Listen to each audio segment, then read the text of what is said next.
Kumusta na po, doktora? Buntis ka na ng 3 buwan. Ano?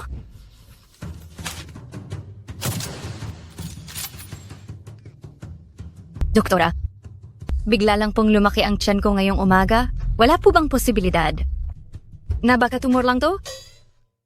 Ganyan na ba kahusay mag-imbento ng kwento ang mga estudyante ngayon? O iniisip mo na kakilala lang kami? Alam namin ang pagkakaiba ng bata at tumor.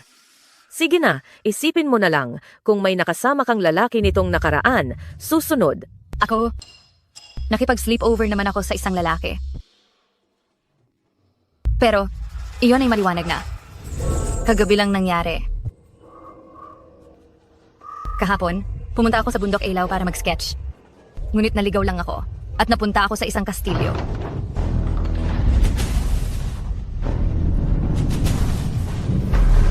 Tapos, nakita ko ang lalaki ko.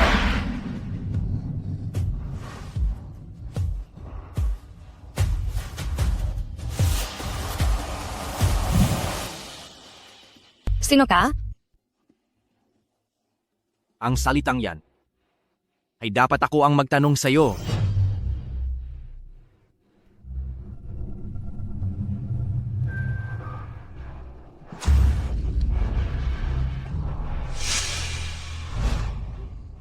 Bakit mo ako kinagat?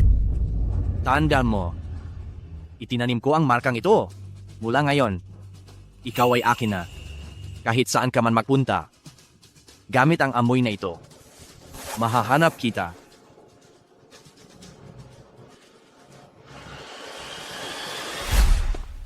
Kahapon lang kami nag-sleepover, tapos ngayon ay buntis na agad?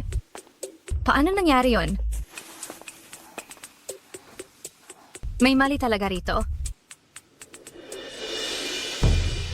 Ay, tingnan ninyo ang tiyan niya. Kitang-kita na lumalaki. Ang galing. Diyos ko, itong babaeng ito, baka may pinagbubuntis na maliit na halimaw? Anong maliit na halimaw? Iyan ay sinedya. Anong nangyayari? Bakit sobrang sakit? Pakiramdam ko mangganganak na ako. Doktora, may buntis dito, mukhang manganganak na. Nasaan ang pamilya ng buntis? Bakit mag-isa lang siya? Huminga. Huminga palabas. Umiyak ka.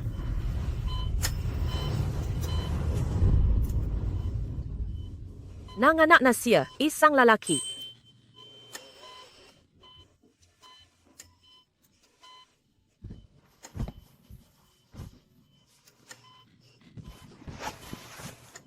Hi.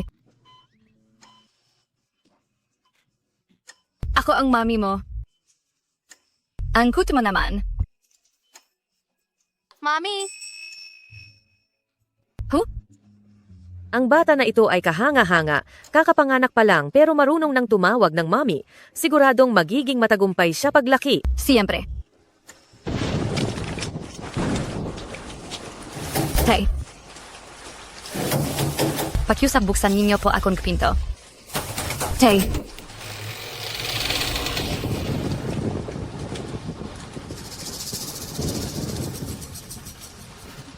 Hey. Umalis ka na dyan. Ang pamilyang Lin ay hindi tumatanggap ng mga kasing walang kwenta mo. Sapat na para kay tatay na ako lang ang anak niya. Tama. Ang nakakahiya mong basura. Mula ngayon, lumayo ka na sa amin hanggat maaari. Ang pamilyang Lin, itinuring na hindi ka namin naging anak.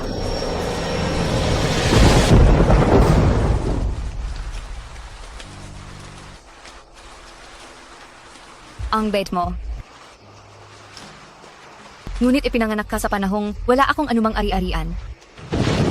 Ngayon, wala na rin akong bahay. Kung sumama ka sa akin, magtitiis ka lang ng maraming paghihirap. Ano ba ang dapat kong gawin sa iyo? Panginoon ng Angkan, ang lahat ng babaeng lobo ng ating Wolf Clan ay narito na. Tingnan mo, pumili ka ng isa para sa pagpaparami, ano?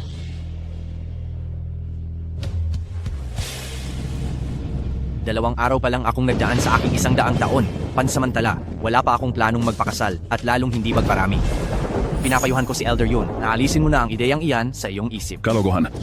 Sino ang umabot na ng 100 taon at hindi pa rin nagpapakasal? Alam mo rin na kapag umabot na ng 100 taon ang ating Wolf Clan, pumapasok na tayo sa mating season. Kailangan mo ng babaeng lobo taon-taon upang mapawi ang iyong pagnanasa. Hindi ba't 2 araw pa lang ang nakalipas? Ang gabing iyon. Ang nangyari sa gabing iyon, huwag mo nang banggitin pa. Ay, nahihiya pa siya? Teka, bakit hindi ko naisip iyon? Ikaw ay magpakasal na lang sa babaeng lobo noong gabing iyon. Sabihin ninyo sa akin ng tapat, noong gabing iyon, sino sa inyo ang naglingkod sa Panginoon ng angkan? Yun, Chow, ikaw ba yon? Gustuhin ko man. Tama na, huwag nang maging maingay. Hindi siya kabilang sa kanila. Ha? Hindi sila. Ngunit nandito na lahat ang mga babaeng lobo ng ating angkan. Hala, Ano ang ibig sabihin ng tingin na iyan?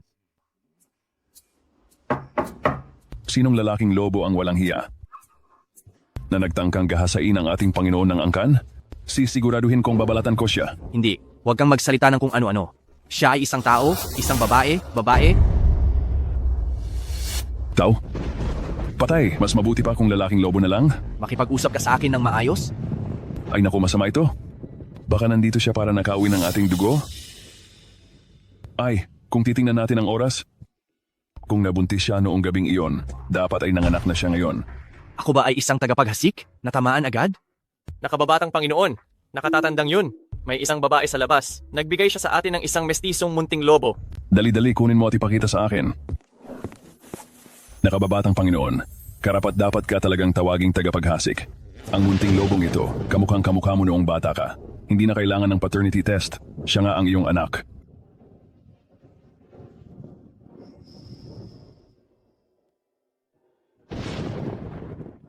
Kung gayon, ang babaeng iyon sa labas, kaya siya ang iyong kapares noong gabing iyon.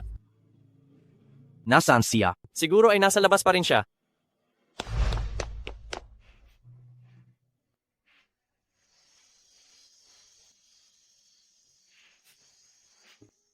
Patawad, anak.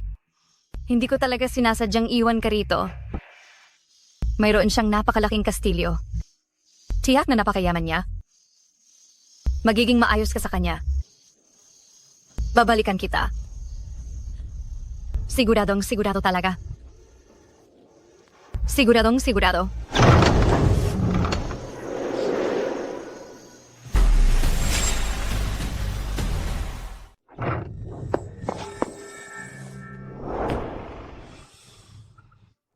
Saan siya?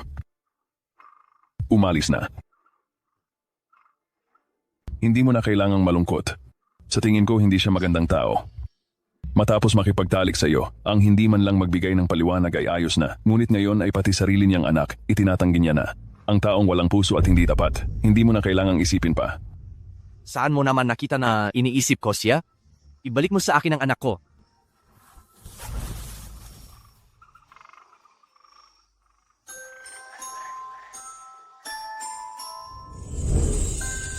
Batang Ginoo, ito ang regalo ko sa iyo. Maligayang unang kaarawan. Maligayang unang kaarawan, Batang Ginoo. Maligayang kaarawan, Batang Ginoo. Maligayang kaarawan, Batang Ginoo. Hindi ka ba magpapasalamat?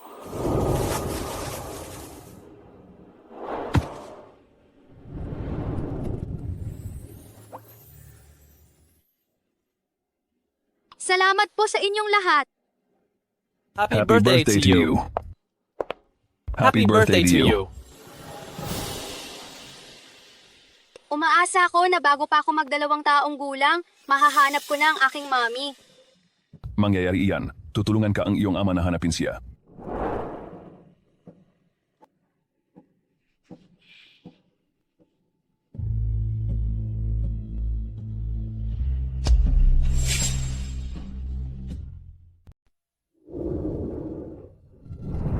Pagkatapos magkolehiyo, inabot ako ng halos kalahating taon para makapasa at makapasok sa Weichu Group.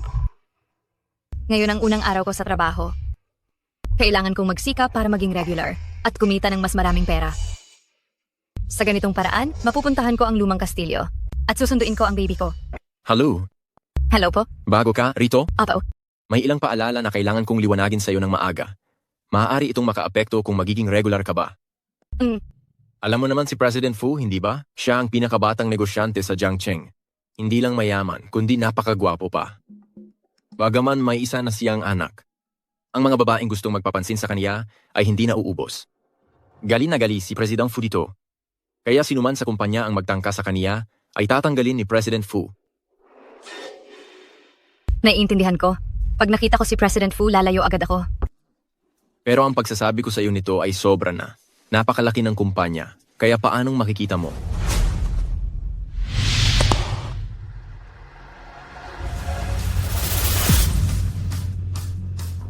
Magandang araw, President Fu. Magandang araw, President Fu.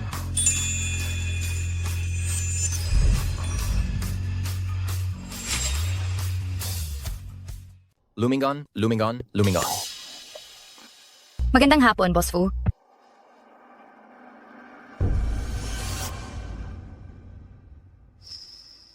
Lin Yiwu, Opo.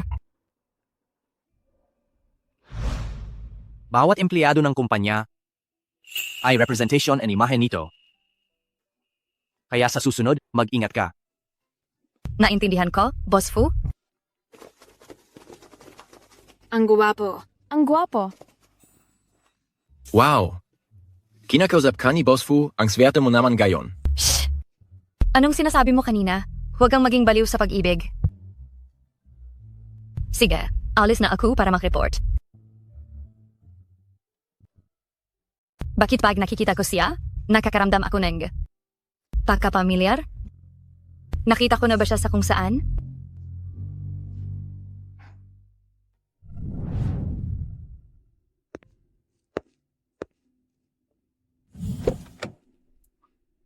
Boss Fu, nagbigay ng ultimatum ang batang master nang umalis siya.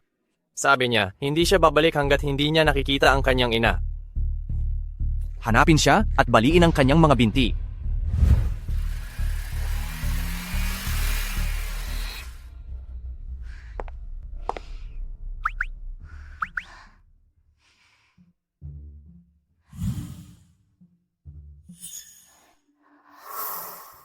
Doktora, mayroon yata akong kakaibang marka sa katawan na palaging naglalabas ng isang kakaibang amoy na umaakit ng maraming maliliit na hayop. Maaari mo ba akong tulungan na mag-isip ng paraan para mawala ang amoy na ito? Ganito, mayroon akong isang espesyal na ointment dito na kayang takpan ng amoy sa katawan mo. Kung ayaw mo nang maistorbo, huwag na huwag mong tatanggalin ito. Pagkatapos ng 6 na oras ng bisa ng gamot, kailangan na naman itong palitan.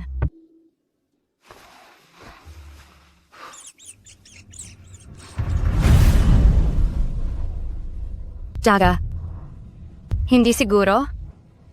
Tinago ko na ang amoy ko eh.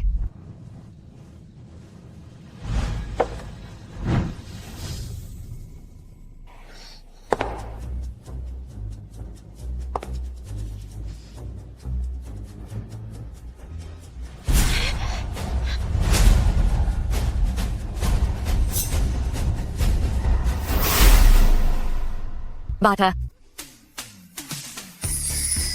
Mami!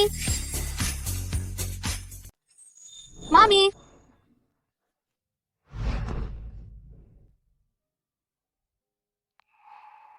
Mami! Bata.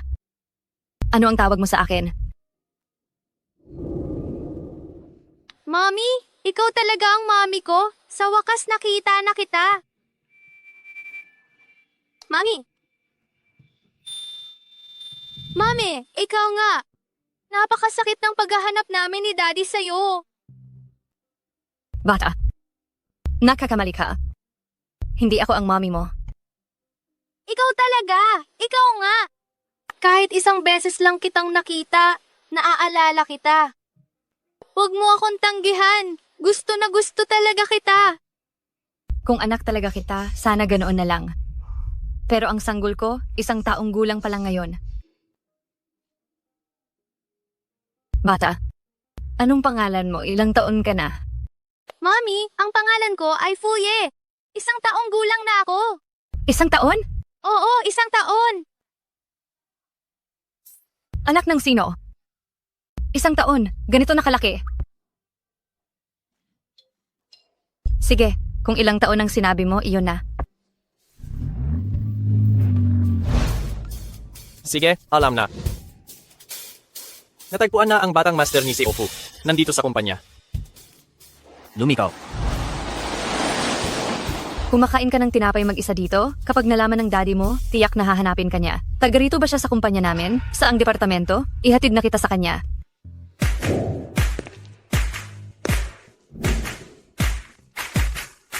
Ang daddy ko ay...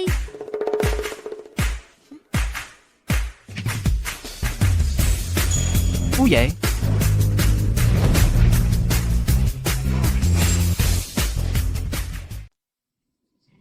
Jinongfu, Daddy, dumating ka sa tamang oras. Nakita ko na si Mami.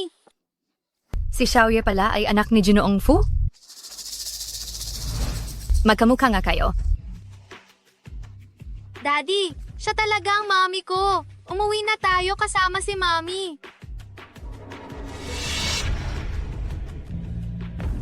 Wala siyang amoy ng marka ko. Imposibleng. Jinongfu. Isa. Itong pagkakamali. Alam ko.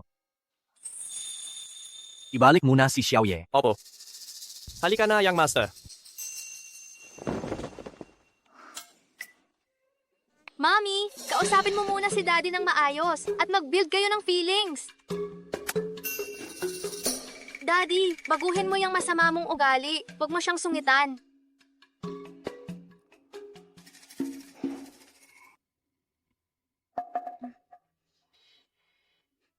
Jinongfu, pasensya na. Hindi ko alam kung bakit napagkamalan ako ni Xiaoye na mami niya. Pero, Lin Yiwo, opo, inamin ko. Napakatalinong diskarte mo. Para mapapayag mo ang aking anak. Natawagin kang ina? Pero sayang, hindi ako madadaan diyan. ano bang ibig mong sabihin? Ang ibig kong sabihin, tanggal ka na sa trabaho. Teka lang, Mayroon pa bang gusto kang ipaliwanag?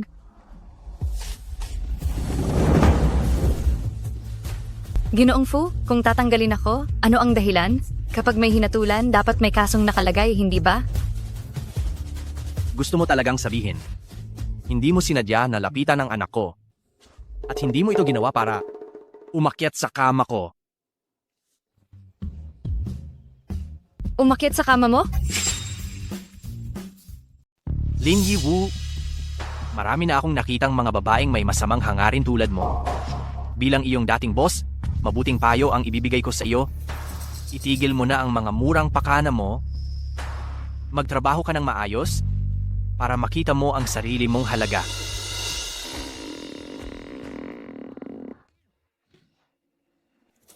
Mr. Fu, mari ba akong magtanong? Ginto ba ang ginamit sa kama mo? O baka naman ang iyong? Ay ginto rin? Ano ang ibig mong sabihin? Ang ibig kong sabihin ay, bakit mo iniisip na magugustuhan kita? Inaakala mo bang ikaw ay tulad ng isang yuan? Kahit payuan ka, may pagkakataon pa ring ituring kang tae. Nangangahas kang sabihin na ako ay tae? Ikaw, Oh, isa pang payo para sa'yo. Hindi ako ang tinanggal mo, kundi ikaw bilang boss, ang tinanggal ko. Ang mga taong walang pag-unawa tulad mo, ay hindi karapat-dapat maging boss ko.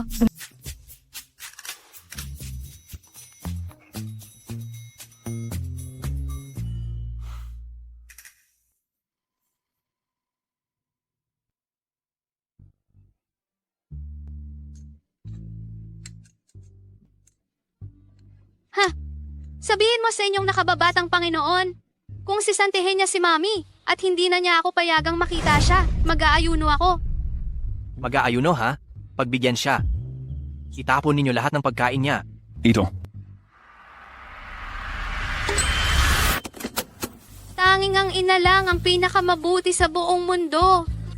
Ang batang walang ina ay parang damo. Elder yun?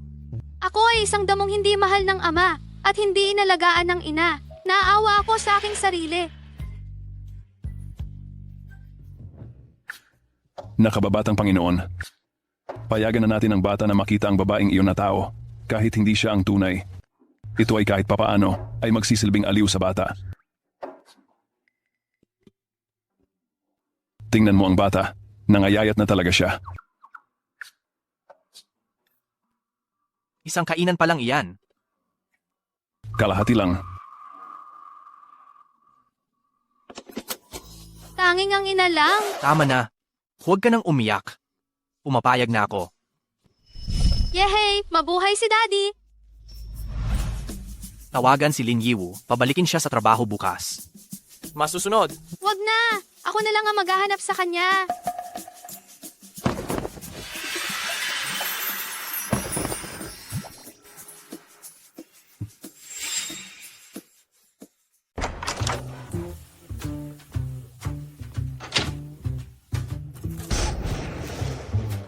Ikaw, Lin Yiwu.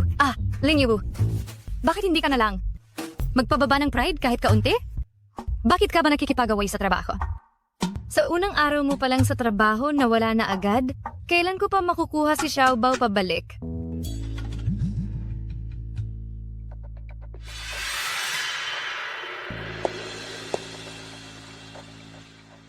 Bakit kayo nandito? Umuwi ka na ngayon. Halika na. Palitan mo itong damit at sumama ka sa akin sa Civil Affairs Bureau. Ate, itong damit ay personal na pinili ni Kuya Wang para sa iyo. Tiyak na bagay sa iyo ito. Talaga?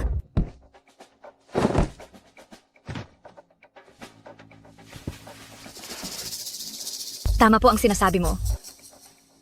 Talagang bagay ito sa basurahan ko. Lin Yiwu, huwag mo akong balahurain. Oo nga, kahit na si Kuya Wang ay nasa 50 taong gulang na. Hindi mo ba tinitingnan ang sarili mo? Hindi ka pa nakatapos pero nabuntis ka na. At iniwan ka na rin ng ama ng ampon na iyan. May gustong magpakasal sa iyo, bakit ka pa nagmamatigas? Hoy, Ikaw, anong ginagawa mo? Anong ginagawa ko? Siyempre, dahil sa masamang dila mo, tutulungan kitang linisin ng lubusan ang bibig mo. walang hiya kang babae. Dahil ayaw mong makinig sa mabuting pakiusap. Huwag kang magtaka kung magiging masama ako sa iyo. Mga tao,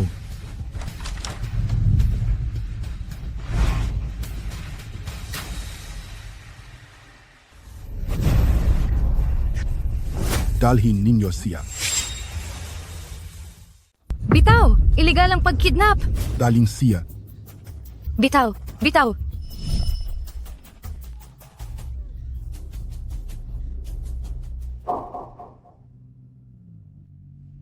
Daddy, siya talaga ang mami ko. Hindi ako maaaring magkamali. Imposibleng si Lin Yiwu ang mami mo. Wala sa kanya ang amoy ng aking marka.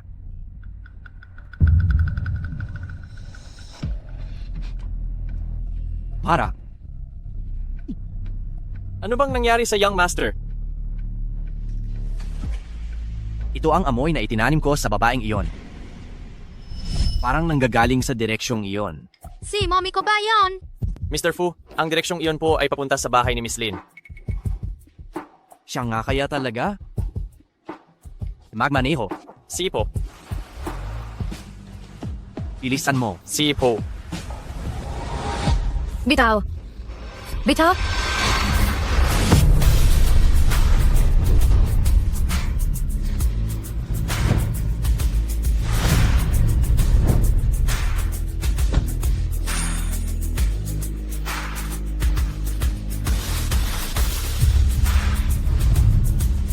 Lin Yiwu, ikaw nga pala talaga.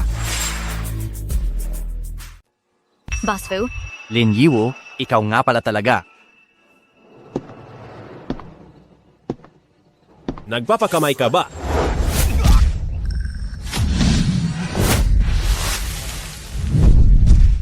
Abat ang batang ito, pakialamero. Ako, Tayo na, tayo na. maraming salamat, Boss Fu. Bakit biglang nawala ang amoy? Hindi kaya siya? Boss Fu, ano pong ginagawa ninyo?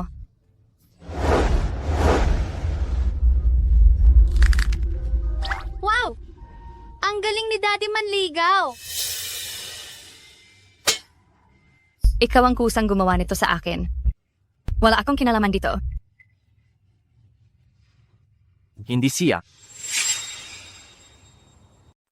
Bakit parang kamukha niya ang lalaki noong gabing iyon? Hindi. Ito ba ang tamang oras para isipin ang mga bagay na ito? Mami, Xiaoye, bakit ka nandito? Talagang gusto ka ni Xiaoye na puntahan. Sabi niya ikaw ang mommy niya.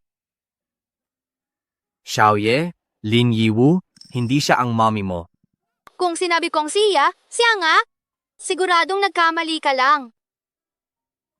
Mami, gutom na ako. Hindi pa ako kumakain. Pwede ba akong sumama at kumain sa bahay mo? Oh naman, pwede. CEO Fu, okay lang ba? Kalahating oras lang. Sige, walang problema. Anong gusto mong kainin, Xiaoye? Gusto ko ni steak, medium rare. Medium rare? Ang hilaw niyan, hindi ba matatakot ang maliit mong tiyan na magkaroon ng maliliit na uod? Hindi. Siguro, ang mga uod ang matatakot sa maliit kong tiyan. Sige, tara na.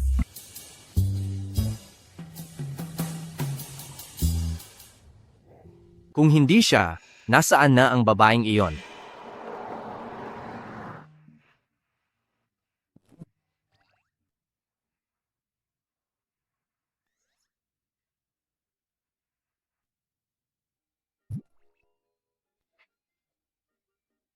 Kumain ka ng dahan-dahan, huwag kang mabulunan. Salamat, Mommy. Walang anuman. Kung ikaw lang sana ang baby ko, sana ganoon na lang. Pakainan mo ako nito?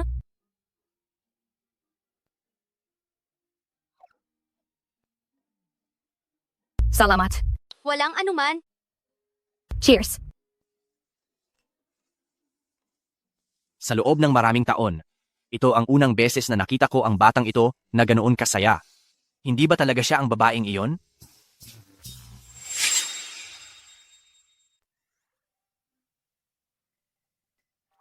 Jinong Fu. Bakit ganyan ka makatingin sa akin? May dumi ba sa mukha ko? Bumalik ka bukas para magtrabaho.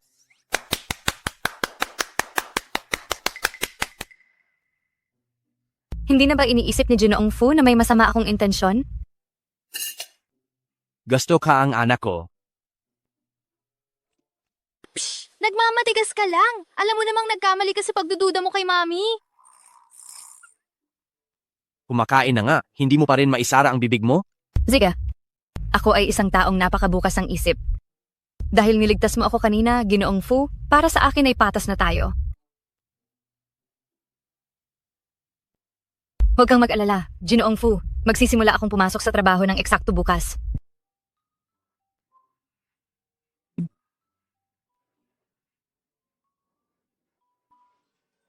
Si Daddy ay nakikipagkamay sa isang babaeng tao.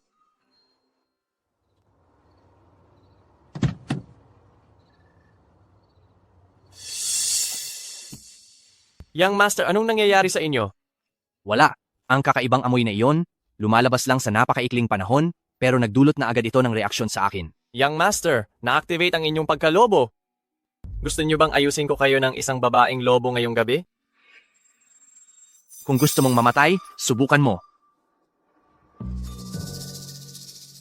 Napakahirap naman kung pipigilin niyo lang iyan.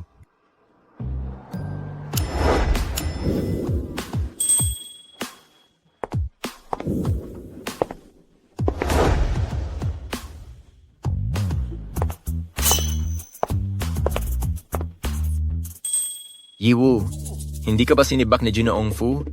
Bakit ka nakabalik? Ang nangyari ay purong pagkakamali. Ngayon, naayos na ang pagkakamali, kaya natural lang na bumalik ako. Wow! Ikaw ang unang tao sa kumpanya na sinibak ni Jinoong Fu at nakabalik pa rin. Sabihin mo, anong paraan ang ginamit mo?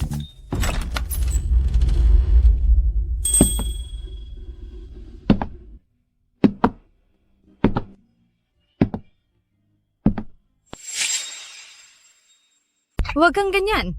Anong paraan ang sinasabi mo? Hindi kami magkakilala ni Mr. Fu.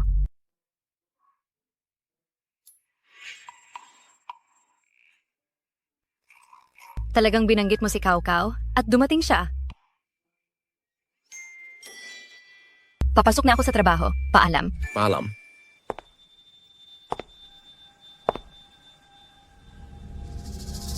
Sino ang babaeng iyon? Si Lin Yiwu. Ate, balita ko, si Lin Yiwu ay nakakuha ng atensyon ni Mr. Fu dahil lang sa paglalandi kay Xiaoye, ang galing niyang magmaniobra. Ipaimbestiga mo siya. Anumang hamak na nilalang ay nagtatangkang lumapit sa aming binata. Masusunod po. Yanshan. Tingnan mo, mukhang inosente si Lin Yiwu, pero hindi inakala na matagal na pala siyang may relasyon sa ibang lalaki.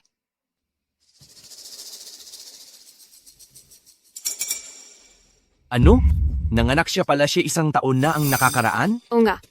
Sabi ko na, ang mga babaeng tao ay pare-parehong pabago-bago at mga balangkas ng babaye. Hindi kami katulad ng aming lahi ng lobo na tapat sa pag-ibig. Ang isang taong tulad nito, nagtangkang manlamang sa iyo. Isang imposibleng mapangahas na pangarap. Yang Bai, patawagin mo si Lin Yiwu. Ang galing. Tiyak na sisantehin siya ni Yanshen. Mr. Fu, pinatawag niyo pa ba ako? Pumasok ka. Mukhang siya ang head ng Human Resources. Nakita ko na siya dati sa company profile. Pero bakit parang may masamang balak ang tingin niya sa akin? Lin Yiwu, maghanda ka na para masisante ka. Nabalitaan ko na, noong nakaraang taon ay nanganak ka? Inimbestigahan mo ba ako? Masama ang iyong hangarin, pero natatakot kang imbestigahan ng mga tao? Mr. Fu, hindi niyo naman siguro ako pinatawag para lang pag-usapan ng pribadong buhay ko, hindi ba? Gayon, lumabas ka. Tama. Umalis ka na at iwanan mo na ang kumpanya. Samahan mo akong kumuha ng regalo para sa araw ng mga bata. Isa kang ina, kaya mas alam mo ang tungkol dito.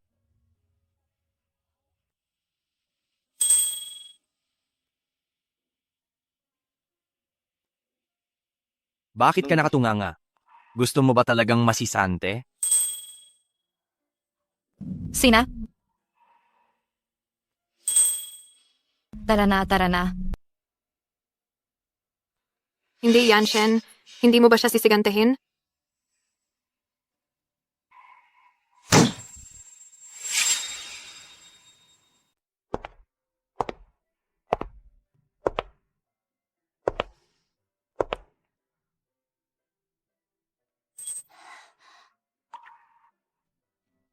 Ang gagandang mga laruan dito, tiyak na magugustuhan ni Xiaoye ito. Bakit napakamahal naman ang presyo? Alin ang gusto mo? Biling mo lang. Tunay ngang black card ang gamit ng isang CEO. Hindi ako binigo ng drama.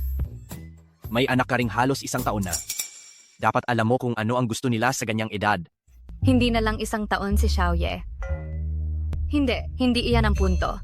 Mr. Fu, may kailangan akong sabihin sa inyo. Sabihin mo. Kahit na may anak akong 1 taon na, hindi siya sumama sa akin pagkatapos niyang ipanganak. Hindi ko rin alam kung ano ang gusto niya. Iniwan mo rin ang anak mo? Kayong mga babaeng tao, talagang wala kayong awa. Tao? Ano yung kakaibang pananalita?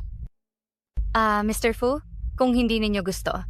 Pero ano man ang mangyari, gusto ka ni Xiaoye, iyon ang totoo. Bumili ka na, kailangan ko pang samahan si Xiaoye kumain. Opo?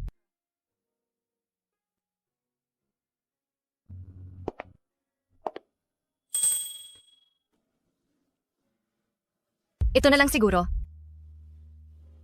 Ang cute tingnan nitong maliit na asong lobo. Kamukha ni Xiaoye. Tiyak na magugustuhan niya ito. Wag, hindi niya iyan magugustuhan. Ang aming lahi ng lobo ay matatapang at malalaki, pero ang mga mangmang na negosyanteng ito ay ginawa itong ganito, kawalang hiyaan. Bakit parang nagalit pa siya ng ganyan? Sina, maghahanap na lang ako ng iba. Ito at ito pa. Ito, bibilhin ko lahat.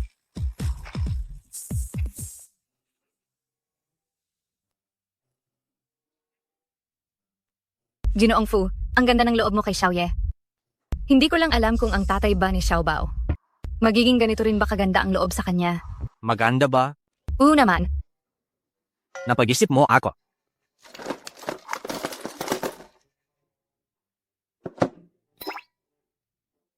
Ito lang. Wag na ang iba. Ha? Hindi ba may kasabihan kayong mga tao? Dapat pagkakaiti ng mga lalaki. Para hindi maging hambog. Kung ganoon, ito na.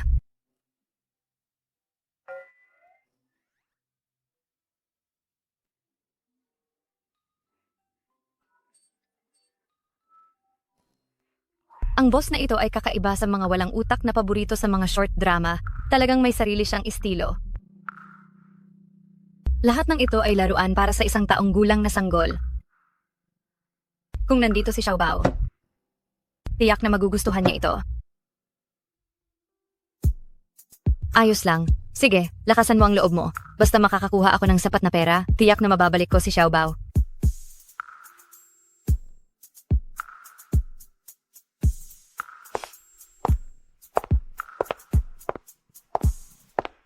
Bayad. Sandali. Sabay na tayo. Pangatngat? Hindi ba ito ang gamit ng isang taong gulang na sanggol? Ginoong Fu, sigurado ka bang bagay ito kay Xiaoye? Huwag na magdaldal. Bayaran mo na. Opo.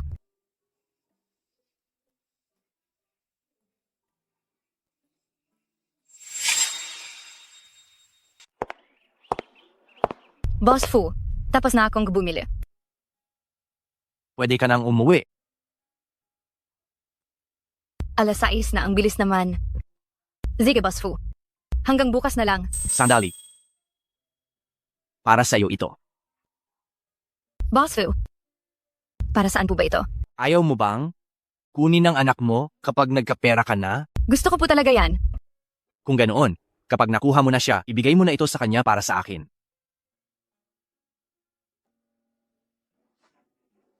Maligayang araw ng mga bata.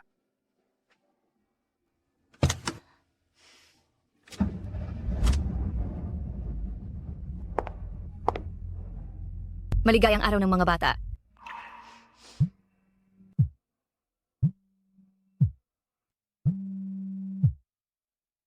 Hello. Hello, Yiwu. Hindi ba naghahanap ka ng part-time na trabaho sa gabi? Mayroon akong trabaho para sa'yo dito. Maging waiter sa isang handaan. Pero, sobrang misteryoso ang nag-oorganisa ng handaang iyon. Balita ko kailangan mo pang magsuot ng blindfold pagpasok mo. Hindi ba may problema kapag sobrang misteryoso? Pero ang alok nila ay 50,000 piso para sa isang gabi. Hindi mo ba iyan pag-iisipan? 50,000 piso? Ang laki! Nga. Pupunta ako. Sino man ang hindi pupunta ay baliw. Sa makalawa, tama? Ganoon na ang usapan.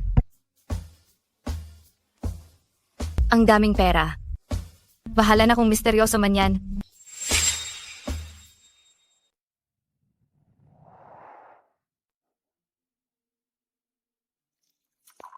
Mommy,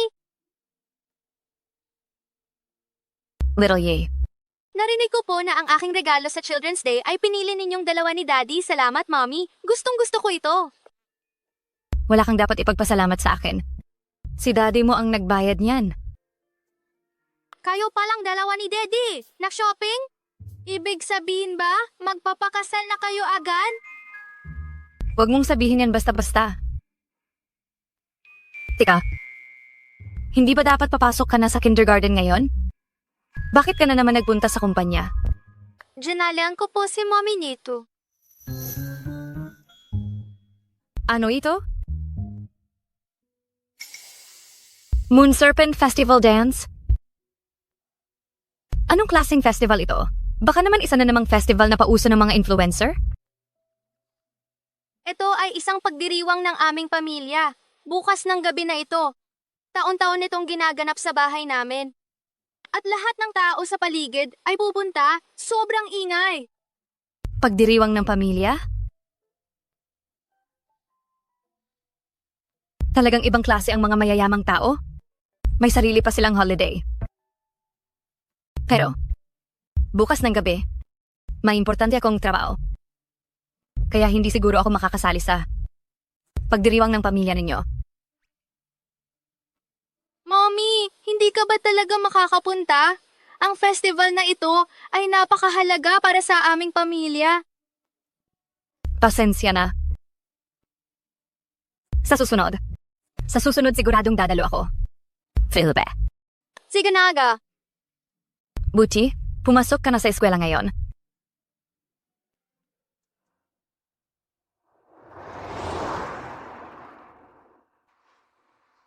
Ang bahay ba ng boss mo ay nasa direksyon na ito? Bakit parang pakiramdam ko patungo ito sa Ailao Mountain? May patakaran ng aming amo. Lahat ng bisita na hindi taga rito, Naiintindihan ko? Ang ibig mong sabihin ay tatakpan ng mga mata, tama ba?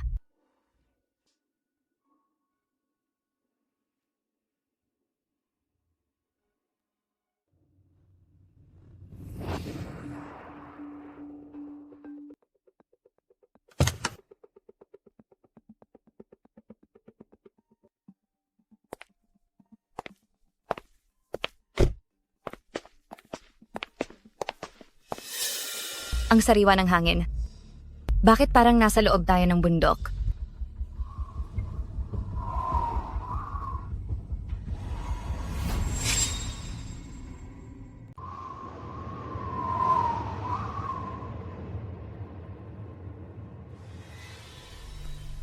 ikabit mo ulit. Sige.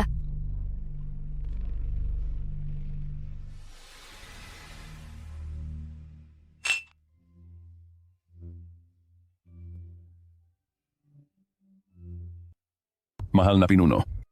Ngayon ay araw na naman ng buwan ng serpiente at oras na naman para pumili kami ng reyna para sa inyo. Tingnan ninyo. Lahat ng babaeng nasa tamang edad sa ating tribo ng lobo ay nandito. Parehong salita. Sinabi mo na noong 1 taon. Opo. Alam kong hindi nyo kailangan ng asawa. At ayaw nyo pang magpakasal. Pero dapat isipin nyo rin si Xiaoye. Sobrang kailangan niya ng isang ina na mag-aalaga sa kanya, hindi po ba? Hindi ba? Kailangan niya ang ina. Pero hindi niya kailangan ng stepmother. Sa tono NG inyong pananalita. Gusto nyo pa ring hanapin ang taong iyon, ang babaeng tao na pumalaot sa inyo para maging reyna ng lobo ng ating tribo ng lobo. Kailan ko sinabi ang ganyang bagay? Hindi ninyo sinabi ng direkta, pero sigurado akong iyan ang nasa isip ninyo.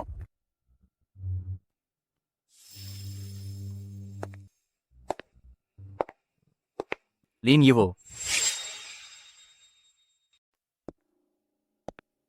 Bakit parang pamilyar itong lugar? Puro wolf totem. Baka may kinalaman sa lobo itong handaan? Ang kakaiba naman?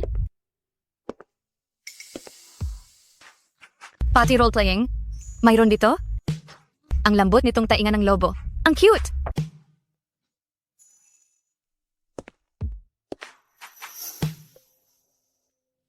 Sinungfu. Hindi ko inakala na ang respetadong CEO ng Weichu Group mahilig pala sa role-playing. Pero bagay naman yata sa kanya.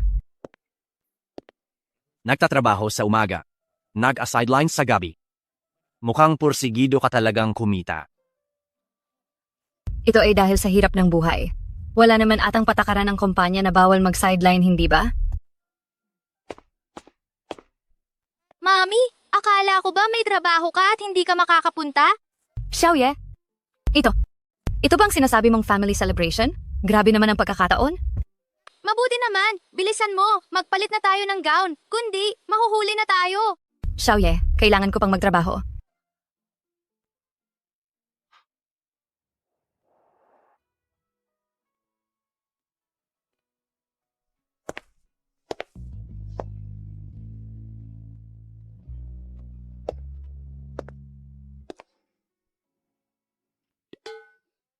Anong nangyayari? Mami, darating na ang pinakamahalagang bahagi. Dapat mong galingan talaga mamaya, ha? Anong bahagi? Ano ang dapat kong galingan? Ate Yunzao, malapit na magsimula ang sayawan. Tiyak na aanyayahan ka ni Lider na makipagsayaw sa opening dance. Oo nga, ayon sa kaugalian ng ating tribo, ang sinumang makasayaw niya sa opening dance ngayong pista ng buwan, siya ang magiging reyna sa hinaharap. Ngayong araw, ang posisyong ito. Siguradong ikaw ang nararapat dito? Siyempre naman. Walang sino man ang mas angkop kay Yanshen kundi ako. Kaya pala itong selebrasyon ngayong araw? Ay para lang pumili ng mapapangasawa si Boss Fu. Pero yung tawag na leader at reyna, hindi ba masyadong Mary Sue? Hindi ko akalaing gusto niya pala ang ganitong kaartehan. Matanda! Matanda! Magsimula na kayo! Naintindihan ko po. Mga panauhin, malapit na magsimula ang sayawan. Pakiusap, hayaan natin ang ating leader na piliin niya ang kanyang gustong maging kapareha sa sayaw.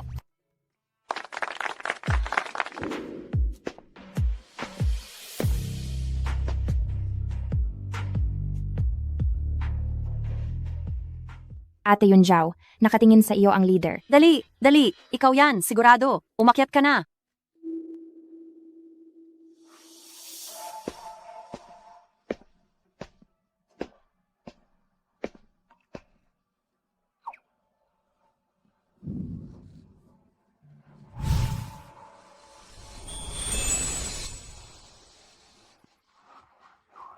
Kaya mo yan, Mommy. Sa iyo naman talaga ang posisyong ito. Boss Fu, alis na muna ako.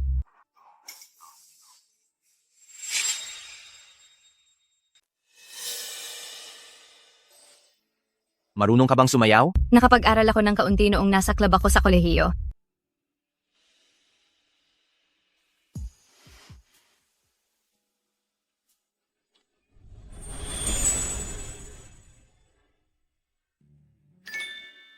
Ang ganda ng tambalan ni na Daddy at Mommy. Paanong nangyari ito?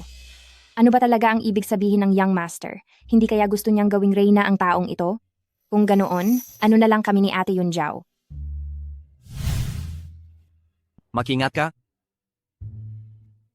Mag-focus ka. Opo, si Fu. Ginagawa mo ito para lang ako ang pumigil sa mga hindi ka nais-nais na manliligaw mo? Ano pa ba? Hindi naman. Para maging reyna kita, di ba? Mayroon naman akong pagkaalam sa sarili. Dapat sinabi mo sa akin, para naman nakapag-makeup ako ng mas maganda. Ano ang binubulong mo diyan? Wala po. Ang ibig ko lang. Sabihin, ang role-playing ba sa pamilya ninyo ay laging young master? At reyna, na parang sa isang malaprinsesang istorya. Mukhang marami. Kang reklamo.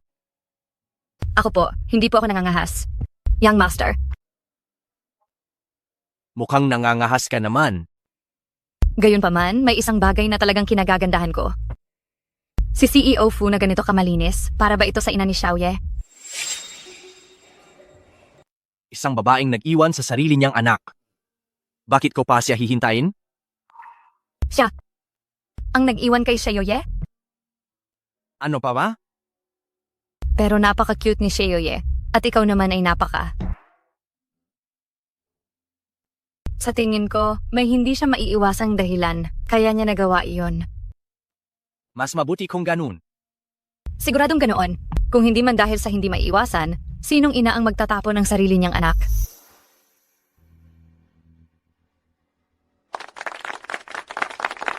Ang galing mo, Mommy! Lin Yiwu, ikaf na naman.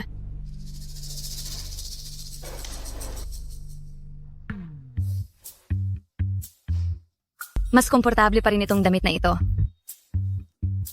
Kung mananatili pa ako rito, baka kainin na ako ni Yunjao Ministro yun. Siguro, maghahanap na lang ako ng pagkakataon para tumakas. Lin Yiwu. Ministro yun. May kailangan po ba kayo? Siyempre meron.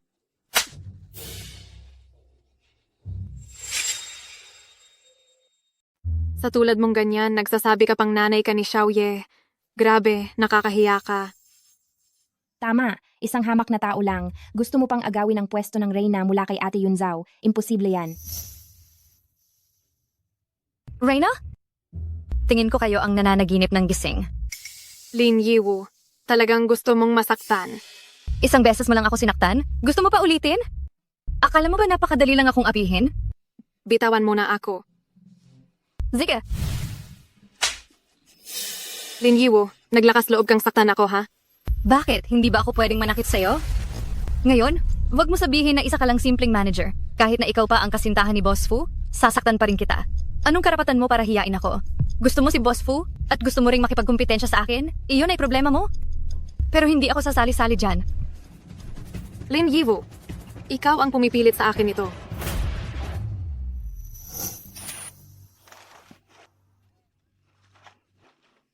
Hindi ako marunong lumanggoy.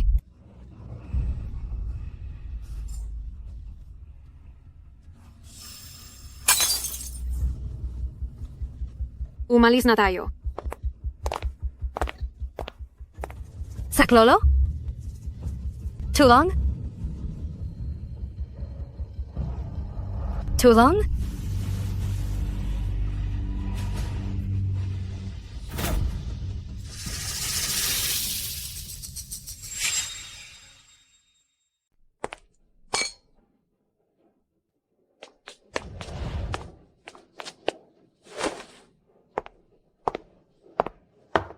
Anong nangyari? Daddy, nakita mo ba ang mommy ko?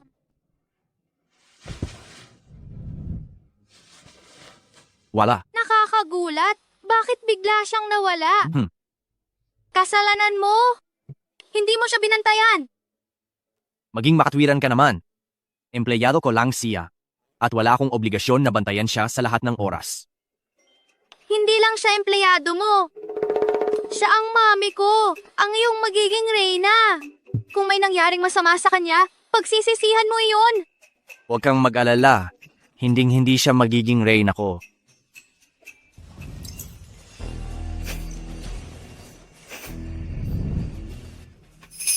Nandito rin siya.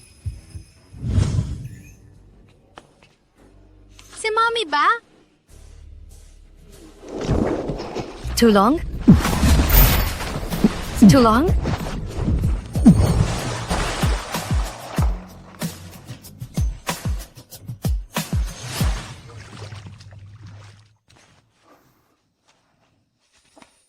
Nag-brown out. Buti na lang nag-brown out, hindi niya ako makikilala.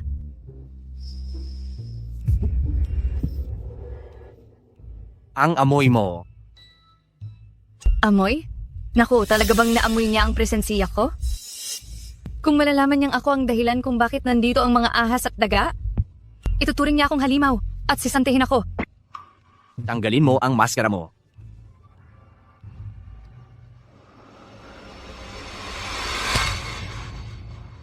Ayoko.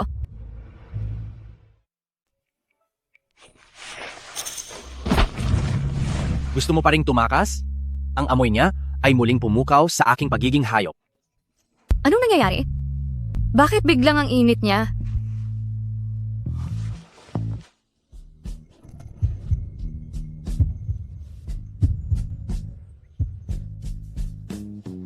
Ayos ka lang ba?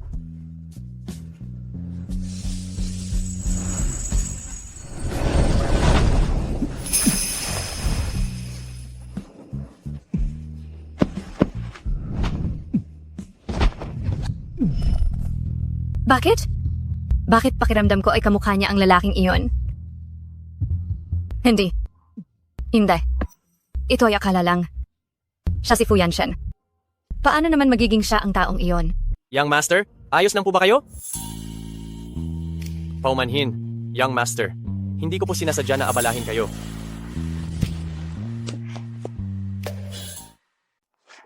Pasensya na, Gino. Kasi, hindi ko naman sinasadya na guluhin ka. Nasaan na siya? Umalis na. Hindi mo siya pinigilan? Hindi mo naman sinabi. Kung ganoon, nakita mo ba? Kung ano ang hitsura niya? Hindi po. Harangan agad ang kastilyo. Bawal ang taong lumabas o pumasok. Masusunod.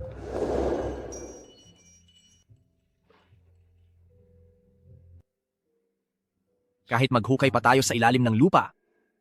Ngayong araw, hahanapin kitang talaga.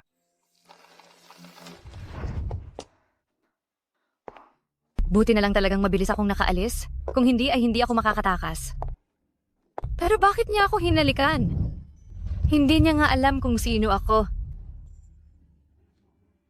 Hayaan na. Huwag na munang isipin niyan. Umalis na tayo. Dapat may takip ang iyong mga mata bago ka ipadala.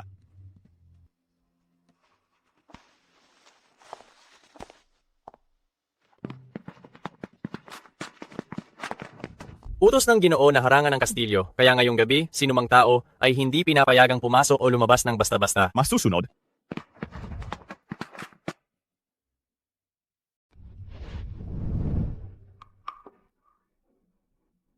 Umalis na.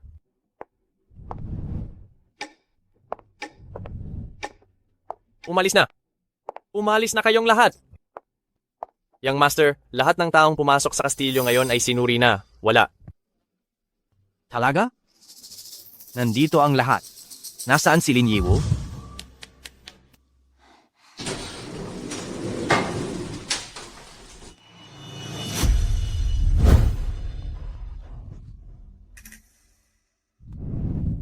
Boss Fu, mauna na kayo. Umakyat ka. Salamat. Boss Fu, bigla kong naalala na may hinahanap sa akin ang pinuno ng propaganda department. Aalis na ako. Ako rin sana ay. Saan ka napunta kagabi? Hinanap ka ni Xiaoye. May bigla na kong lakat kagabi.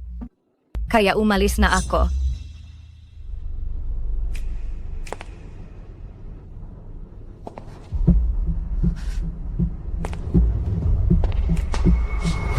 Kagabi? Napunta ka ba sa tabi ng pool? Sa pool? Hindi, Talaga? Hinalikan mo ako kagabi.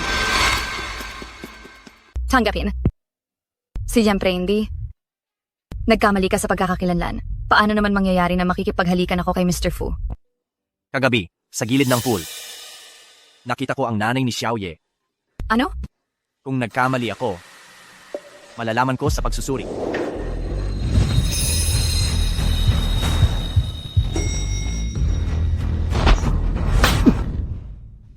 Mr. Fu, sabi ko na sa inyo, nagkamali kayo ng tao. Ikaw. Maging disente ka. Talaga bang hindi ikaw? Kung ipinanganak ko si Xiaoye o hindi ba't ako mismo ang nakakaalam niyan? Lumabas ka.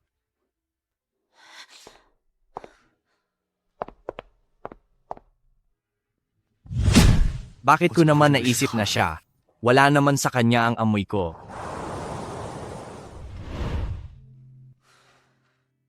Kaya pala, matagal nang hinahanap ni Mr. Fu ang nanay ni Xiaoye.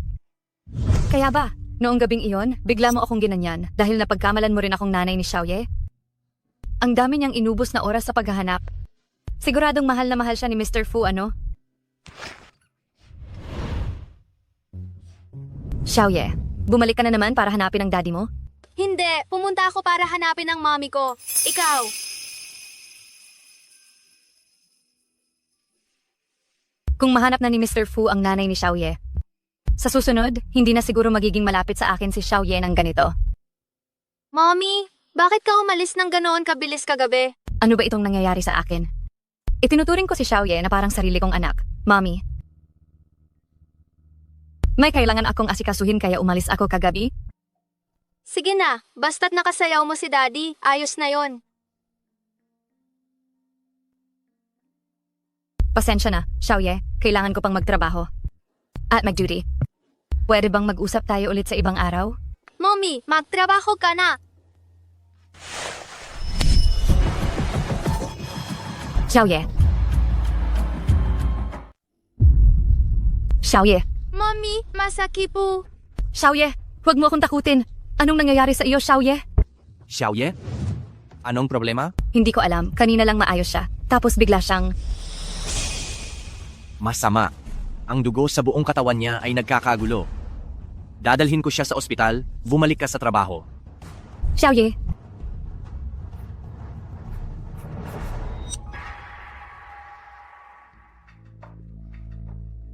Masakit talaga. Xiaoye. Yunqing. Tingnan ko nga.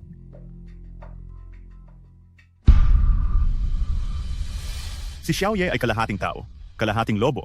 Pagkalipas ng USC Festival, magkasalungat ang dalawang lahi ng dugo sa katawan niya. Kung ganito ang patuloy, hindi siya magtatagal, maaaring nasa malaking panganib ang kanyang buhay anumang oras. Ikaw ang pinakamahusay na doktor ng aming lahi ng lobo. Gumawa ka ng paraan para tuluyan siyang maligtas. Young Master, dapat na magpadala tayo ng mga tauhan ngayon din upang hanapin ang biological na ina ni Xiaoye. Sa panahong ito, bakit mo siya binabanggit? Tanging ang dugo lamang ng biological na ina ni Xiaoye ang pansamantalang makakabawas sa paghaharap ng dalawang lahi ng dugo. Pero sa tagal na iyon, patuloy kaming naghahanap. Wala kaming narinig na anumang balita tungkol dito. Nagpakita siya noong gabing iyon sa piging. Imbestigahan ninyo ng mabuti ang lahat ng taong naroon noong gabing iyon. Opo.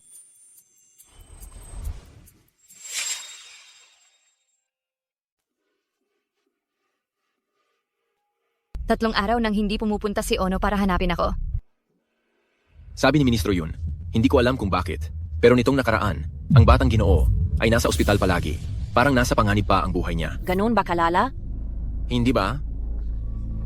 Sinabi ba ni Ministro yon? Kung saang ospital naroon si Ono? Nabalitaan ko na nasa ospital ng Ranay daw. Salamat.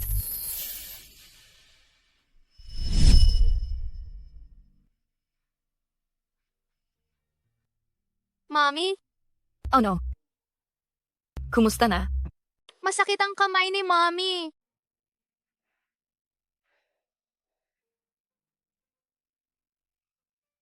Bakit ka nandito?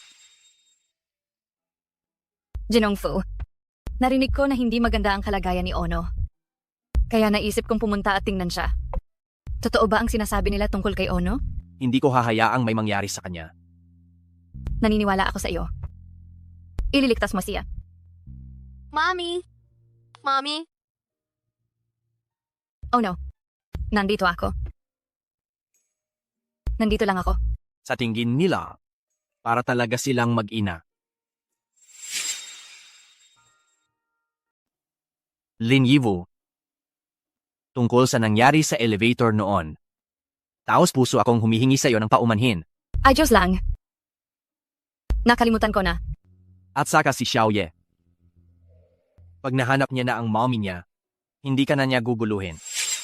Sa tingin ko, malapit na yung... Oh. Young Master, pinapapunta ka ni Yunqing.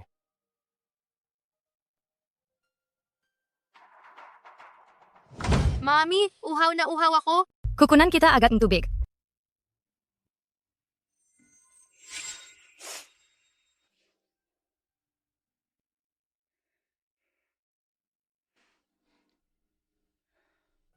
Heto. Uminom ka ng tubig.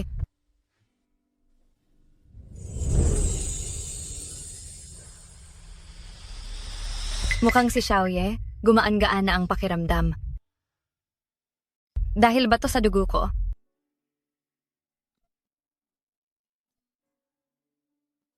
Xiaoye.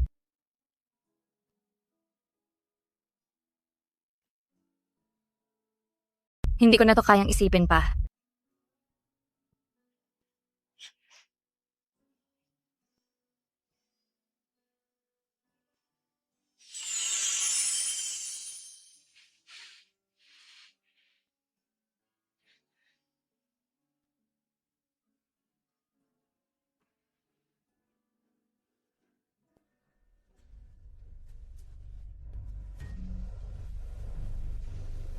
Naiwan ko ang cellphone ko sa kwarto ni Xiaoye. Hintayin mo ako rito.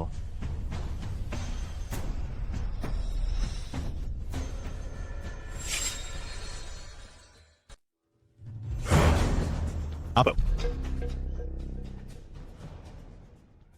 Magpalit tayo ng lugar para makusap. Mabuti na lang at hindi niya ako nakita. Kung di masisante na naman ako.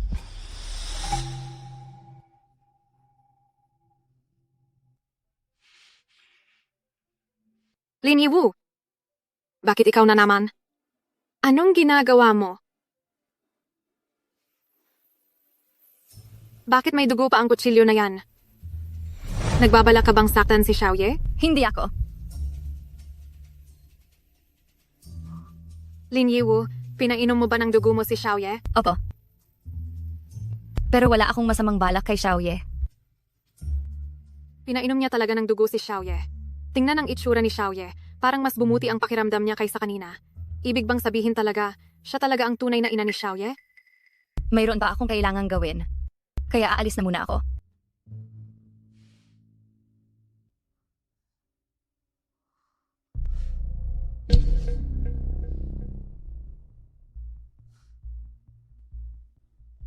Lalong lumalala ang kalagayan ni Xiaoye. Nakita na ba ang kanyang ina? Ang babaeng ito, pakiramdam ko'y malapit lang siya. Pero kahit anong hanap ko, hindi ko siya makita. Pero hindi na magtatagal si Xiaoye.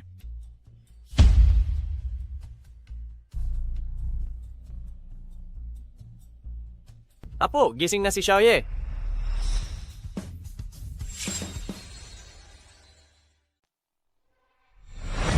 Lin Yiwu, alam kong nandito ka nga. Gusto kong magtanong sa iyo, bakit ninyo kami ni Papa lubusang ni-block ha? At kailan ba talaga eksaktong nakatakda ang kasal ninyo ni Kuya Wang? Naghihintay pa kaming tanggapin ang dowry. Lin Qingqing, may sakit ka ba? Kung gusto mo talaga ng pera, ikaw na lang ang magpakasal. Itigil mo na ang panggugulo sa akin.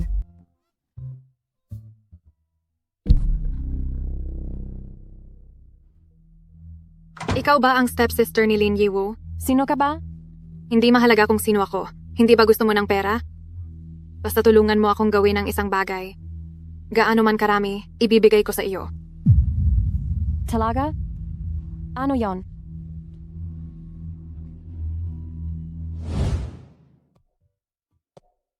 Daddy, ayos na ako. Ganyan nakalala ang lagay mo, pero nagsasabi ka pa rin sa amin na ayos ka lang. Kung hindi ka naniniwala, sige, tingnan mo lang.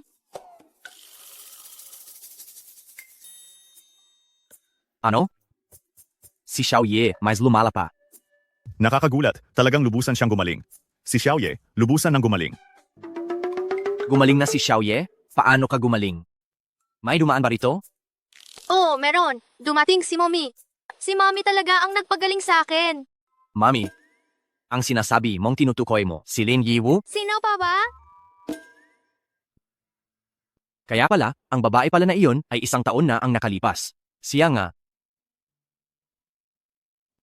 Bantayan ninyo si Xiaoye, babalik ako agad.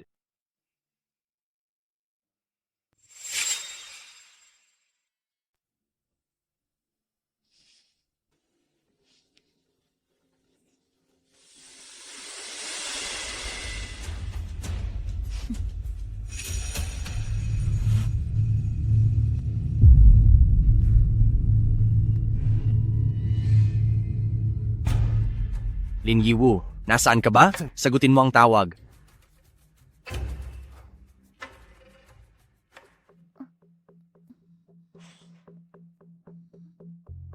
Nakakapagtaka. Paanong nakatulog ako rito? Ang sakit ang gleko. Na-stretch pa ito.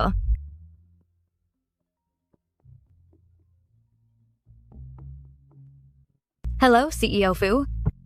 Bakit ang tagal mong sagutin ang tawag? Bakit ang tagal mong sagutin ang tawag?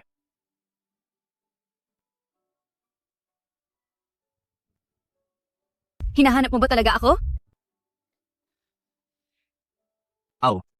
Lin Yiwu. Matagal na kitang hinahanap. Ako. Dapat noon ko pa naisip na ikaw ang taong iyon. Hindi nakapagtataka na mami ang tawag sa iyo ni Xiaoye. Pati noong nakaraan, noong hinalikan kita, pakiramdam ko pamilyar na.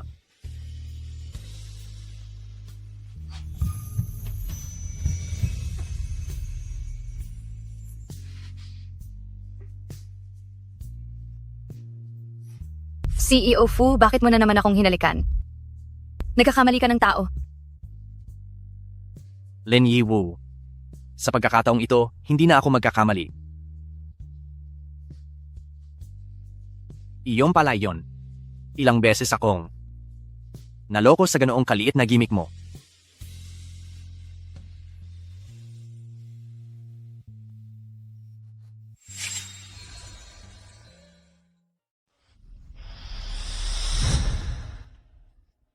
Anong nangyayari?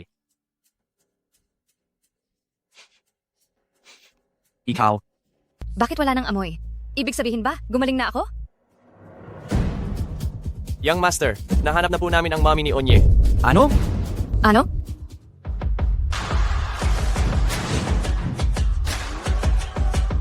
Nasaan siya? Naghihintay na po siya sa loob.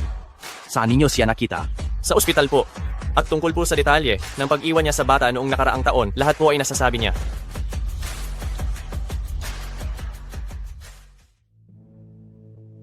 Wow!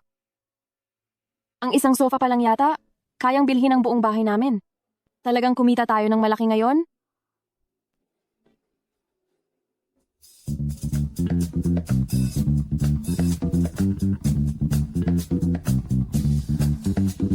Hello?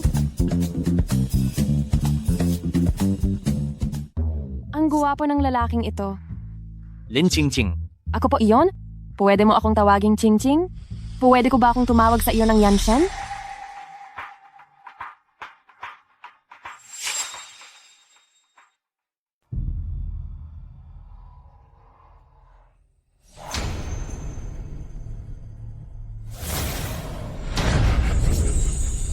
Aray, Siya nga. Bigyan mo si Bebe. Lin ang matitirhan. Masusunod. salamat Yanshen. Bakit parang pakiramdam ko hindi masaya ang batang Panginoon? Nalusutan ko na ito. Ang galing.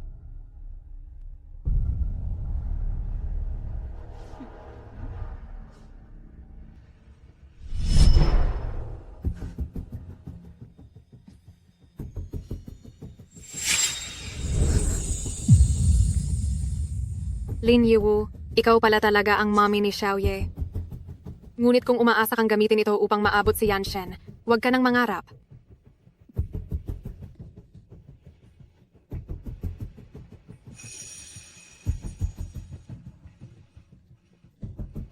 Bakit mo kinukunan ng dugo? Kapag uminom akong sapat na dugo niya, mananatili ang amoy niya sa akin. Ayoko. Ayaw mo na ba ang pera? Inumin mo. Kung hindi lang dahil hindi ako tao, hindi kita bibigyan ng benepisyo, Gunggong. Tungkol naman sa amoy ni Yanshen sa iyo. Buti na lang mayroon pa akong isang pampigil. Kaya ko pa ring pigilan ito sa loob ng isang buwan, pero sapat na iyon. Tungkol naman sa nangyari ngayong araw, kapag naglakas loob kang magsalita ng kahit isang salita, alam mo na ang kahihinatnan. Hindi ako magsasalita. Mabuti.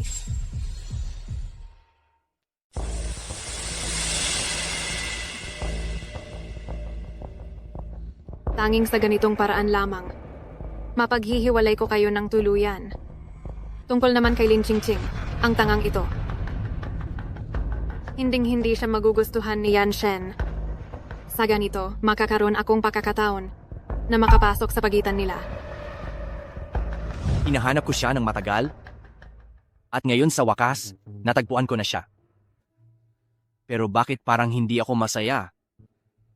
Ang babaeng iyon ba talaga isang taon na ang nakalipas? Ay siya?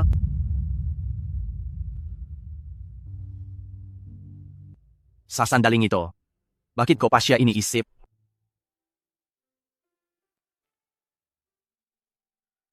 Yiwo, narinig mo na ba?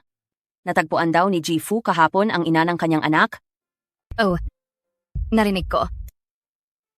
Mukhang mahal na mahal siya ni Jifu at hinahanap niya siya sa loob ng maraming taon.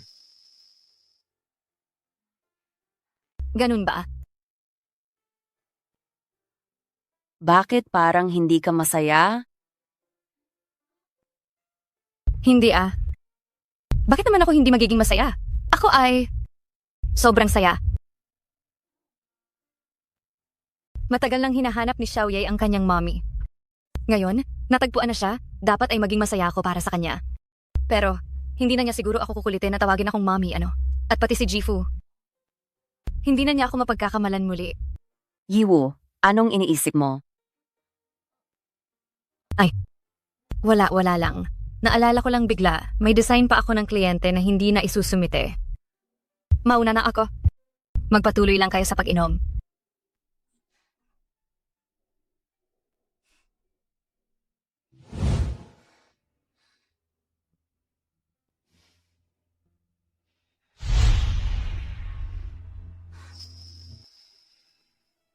Pasensya na, Hefu. Kayo muna. Pumasok.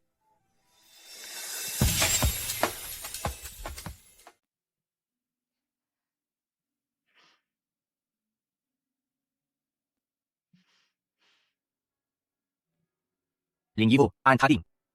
Kahapon, Alam ko na ang tungkol sa nangyari kahapon. Congratulations, Mr. Fu. Dahil natagpuan mo na ang tunay na ina ni Xiaoye. Kayong tatlo, sa wakas ay buo na ang pamilya ninyo. yan lang bang gusto mong sabihin sa akin?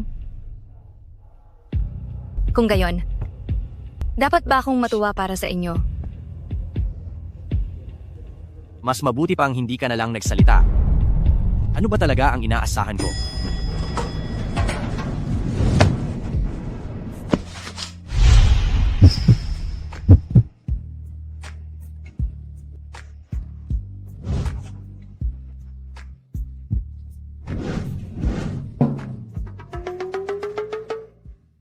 Pasensya na, Mr. Fu. Hindi ko sinasadya. Pasensya na. Tutulungan muna kitang linisin ang mukha.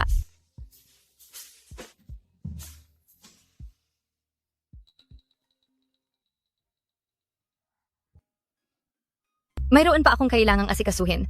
Mauna na ako.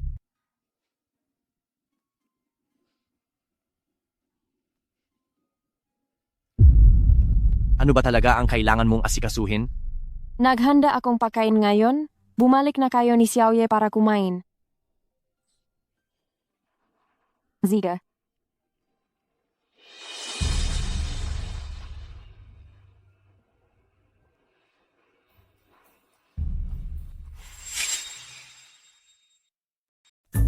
Xiaoye, sabi ni Elder Yun gustong-gusto mo raw ng french fries. Ako mismo ang gumawa nito. Tikman mo kung masarap.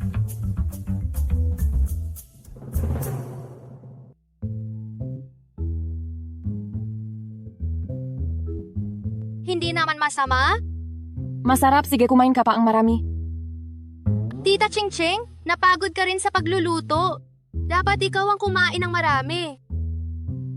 Tita Ching Ching, kukuha ako ng french fries para sa'yo. Salamat.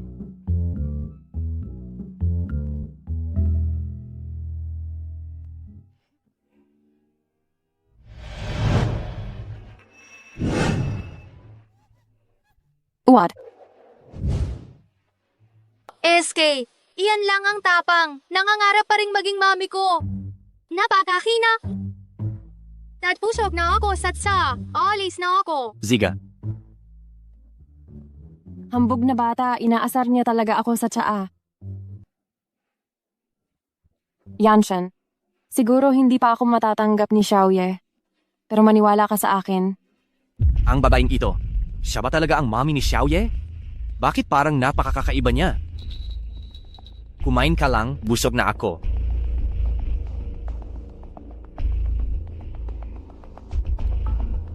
Pero wala ka pang nakakain.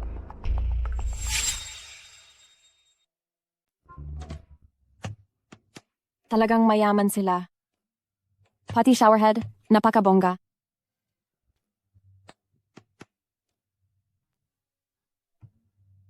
Wala ng tubig. Manang Jo. Manang Jo, wala ng tubig. Huh? Bakit ang lamig?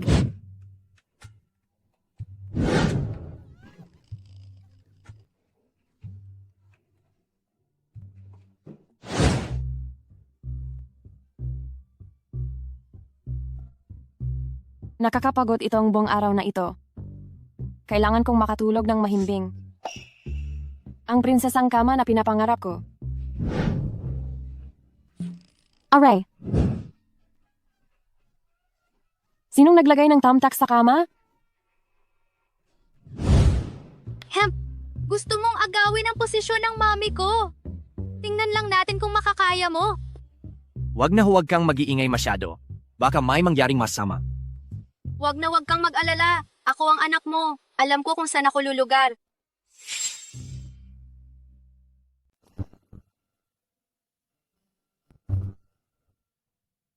Ayon sa balita, ngayong gabi, ang Lyra meteor shower ay sisikat sa kalangitan at maaaring umabot sa 100 bulalakaw kada oras. Daddy, sabay tayong manood ng ulan ng bulalakaw, sina. Huwag na, marami akong talagang ginagawa. Ang dami mo palang ginagawa. Sige na nga, kukunin ko na lang si Mommy para samahan ako. Siguradong papayak sida. Teka, si Lin Yiwu ang ipapasama mo? Tara na, mag-ayos ka na ng gamit. Daddy, hindi ba't sobrang busy ka? Busy naman talaga ako. Pero ang dalawa pang iwan na tulad ninyo, naaakyat ng bundok para manood ng bulalakaw. Hindi ako mapakali talaga. Daddy, ang tigas talaga ng bibig mo. Sabihin mo na lang na gusto mong makipag-date kay Lin Yiwu. Hindi naman kita pagtatawanan.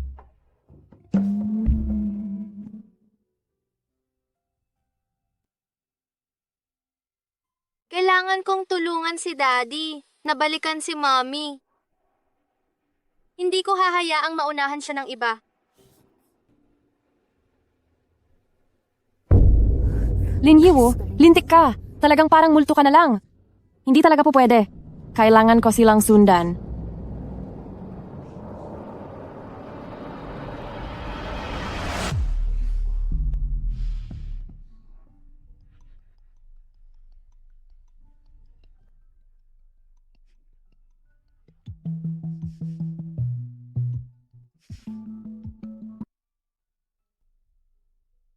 Mommy? Xiaoye, ang gabi na May kailangan ka ba? Sabi sa balita may ulan ng bulalakaw daw ngayong gabi. Gusto ko talagang manood. Pwede mo ba kong samahan? Nasaan ang daddy mo? Si Daddy? Sobrang busy niya ngayon.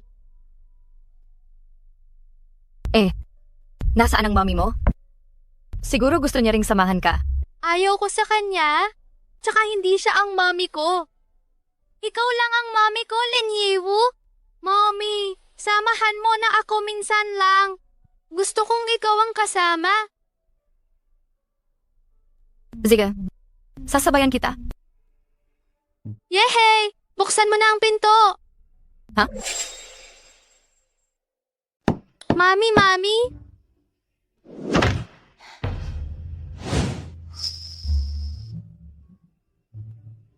Fu.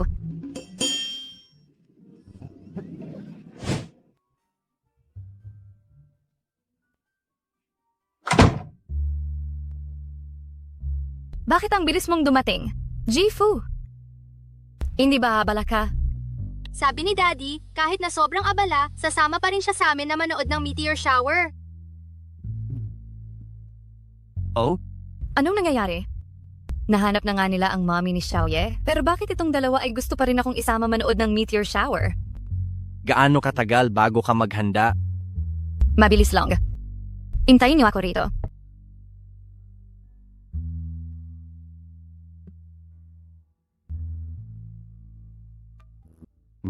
Daddy, di ka na. Dapat magpasalamat. Basta pag kinasal kayo ni Mami, paupuin mo lang ako sa principal table. Huwag ka nang magmayabang pa?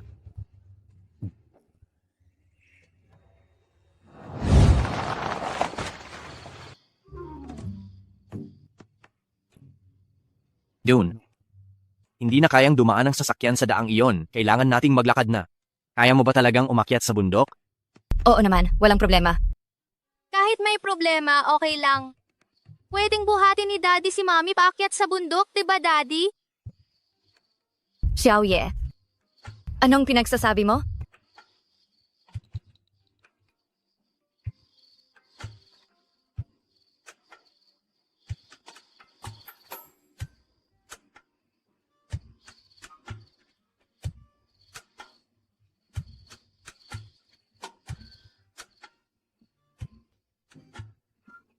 Hayop!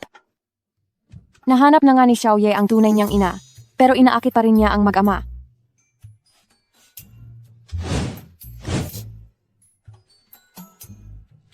Sinundan pa rin tayo hanggang sa pag-akyat. Sige, hayaan kitang gumapang habang buhay sa bundok na to.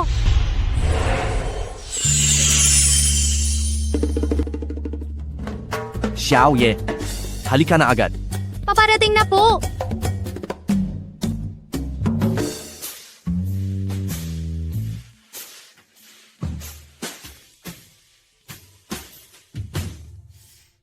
Ang daang ito. Hindi ba kanina ipakanan?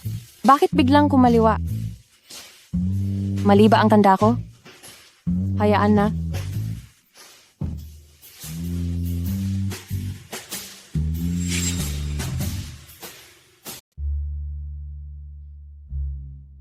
Sina? Daddy, Mami, dito na tayo mag-camping. Mami, kayo ni Daddy. Ang mag-ayos ng tent. Ako na ang magliligpit ng bag. Tulungan mo na lang si Daddy. Ako na Silo. Ay, sige.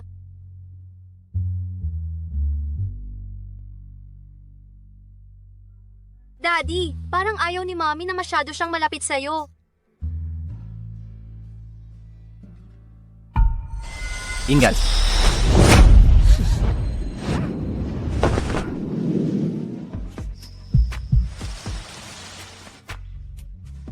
Hindi ka naman talaga nabigla, hindi ba? Ayos lang. Mami, ayos ka lang ba? Xiaoye, lumayo ka muna. Baka matamaan ka. Bakit kayong dalawa? Ang bibilis yata. Mabilis na?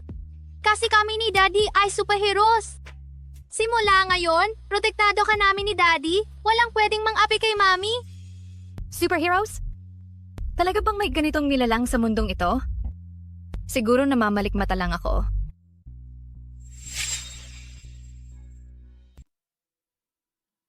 Boss Fu, Lin Yiwu. Ang nanay ni Xiaoye. Talagang natagpuan na. alam ko. Nabalitaan ko na. Ang ibig kong sabihin. Wala kong kahit anong damdamin para sa kanya. Maliban sa pagiging nanay ni Xiaoye. Nanay lang talaga siya ni Xiaoye. Hindi ko siya gusto. At sa amin, walang-wala ng anumang posibilidad.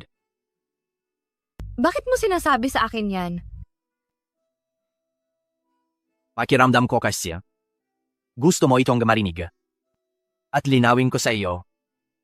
Para sa susunod, hindi ka na magtatago sa akin dahil lang sa inaalala mo yan. Boss Fu, parang masyado ka namang nagmamagaling. Hindi ko sinabing, gusto ko itong marinig.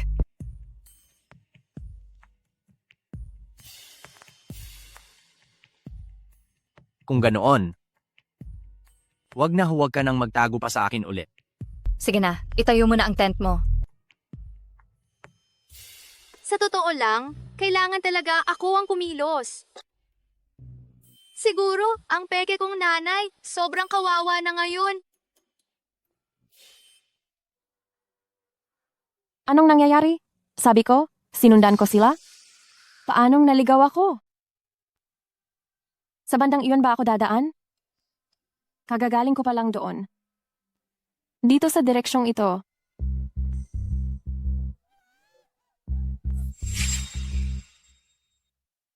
Mommy, Daddy, tingnan niyo, shooting star! Xiaoye, mag-wish ka na agad. Si Xiaoye umaasa na habang buhay. Makasama si Mami Lin Yiwu. At pagkatapos kami tatlo ay magiging masaya. Sana nga si Daddy ay bilisan na at pakasalan si Mami sa kastilyo at bigyan ako ng isang kapatid na babae. Xiaoye, huwag kang mag-wish ng kung ano-ano.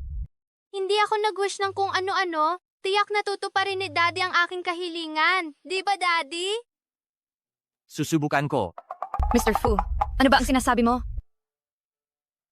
Kung si Xiaoye talaga ang anak ko, sana nga. Ano ang iniisip mo?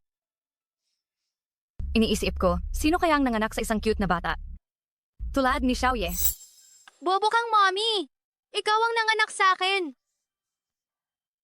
Tingnan na lang natin ang ulan ng mga bituin. Daddy, Mommy, pwede niyo ba akong bigyan ng isang hiling? Anong hiling? hiling? Kayo dalawa, halikan niyo ako. Tatlo? Dalawa? Isa?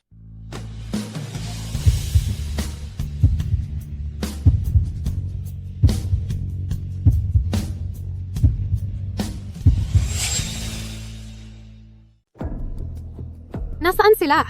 Hindi ba inutusan kitang bantayan si Xiaoye at si Yan Shen? Huwag mo nang banggitin. Sa simula pa lang ay sinusundan ko na sila, pero bigla na lang akong naligaw nang hindi ko alam kung paano. Wala kang silbi. Inilagay na kita sa mismong ilalim ng pangangasiwa ni Yan Shen, pero hinayaan mo pa ring makalamang si Lin Yiwu.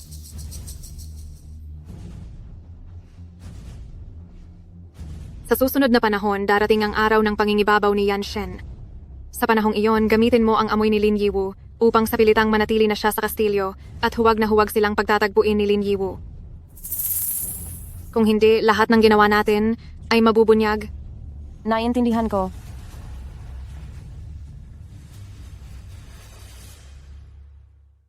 Saan ka nagpunta?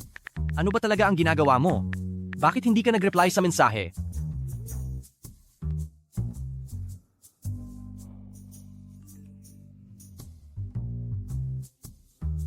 Ang babang ito.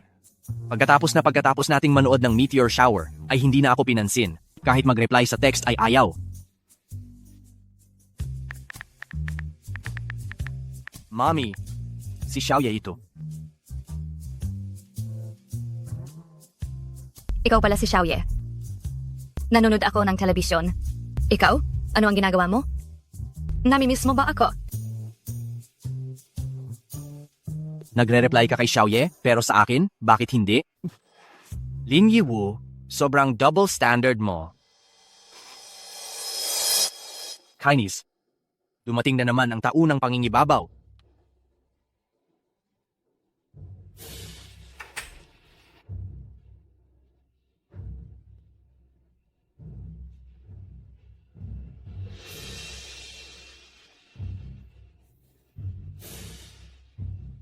Yansen, masama ba ang pakiramdam mo? Ang pampijil. Idikit mo sa akin. Ay, nakalimutan ko. Kung hindi ka komportable, pwede kitang tulungan na gumaan ang pakiramdam. Handa ako.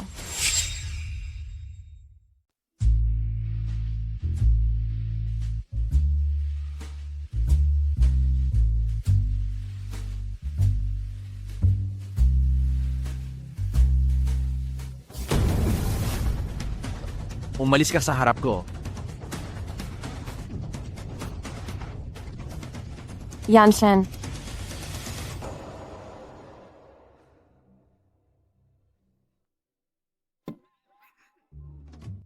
Fuye, ikaw na naman. Lalala?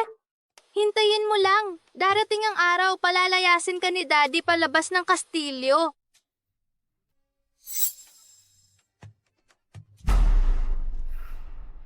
Hoy, Xiaoye! Mommy, may sakit po si Daddy. Kakagaling lang po sa bahay. Sobrang nag-aalala po ako sa kanya. Hindi ko po alam kung kumusta na siya.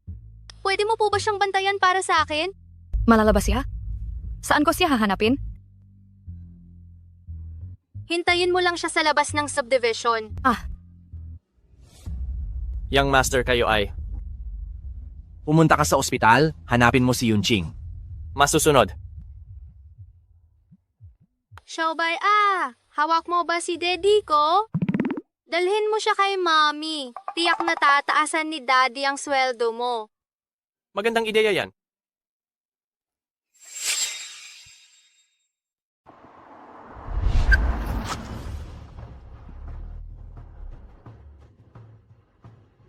Saan ito? Inutusan kitang ihatid ako sa ospital para hanapin si Yunqing. Bakit mo ako dinala sa bahay ni Lin Yiwu? Apo, bagaman magaling si Dr. Yun, hindi naman siya isang Diyos ng pagpapagaling. Kung talagang kaya niyang solusyonan ang problema ng pamilya ng ating angkan, tayong lahat kailangan pa ba tayong magtiis ng ganito kahirap? Huwag ka nang magsalita pa ng marami. Magmaneho.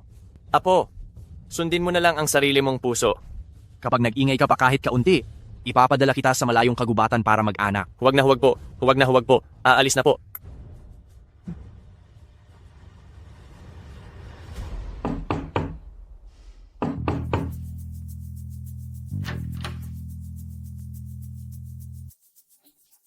Mr. Fu? Nabalitaan kong nakasakit ka pa. Tama po yan, Miss Lin. Malala ang sakit ni Mr. Fu namin. Bakit ikaw? Ako? Ikaw, Jiangbei, walang hiya ka.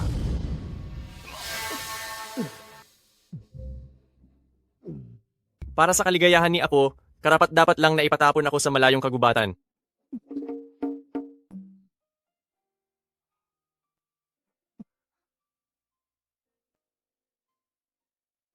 Bakit ang init mo? Ikaw ba ay tuluyan ng nilalagnat? Dadalhin kita sa ospital.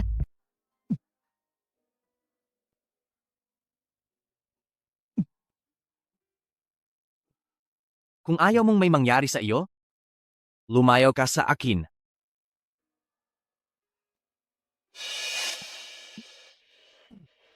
Hindi maaari.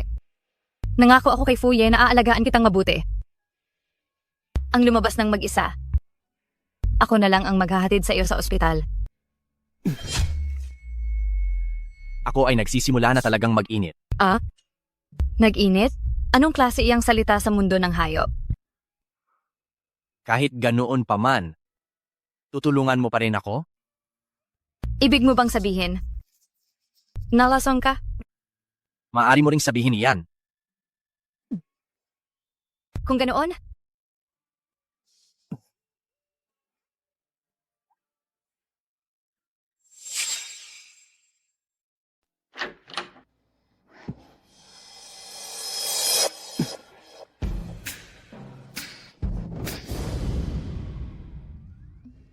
mayroon lang kaming isang kwarto dito sa bahay.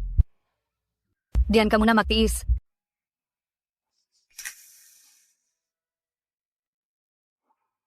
Salamat. Pipigilan ko ang sarili ko.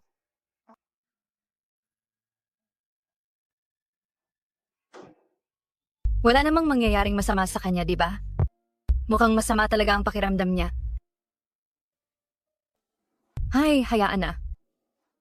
Sinabi na niya sa akin. Natiisin lang daw ito at mawawala rin. Bakit ko ba masyadong inisip ito?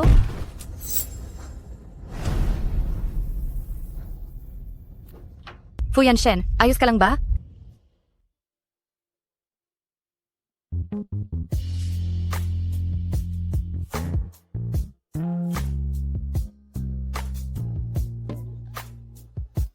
Patawad, hindi ko sinasadya. Hindi ko alam na naliligo ka. Aalis na ako agad.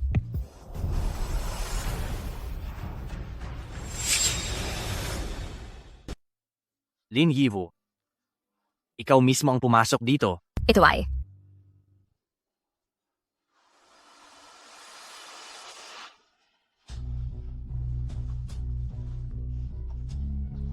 Bakit tila pamilyar ang pakiramdam na ito?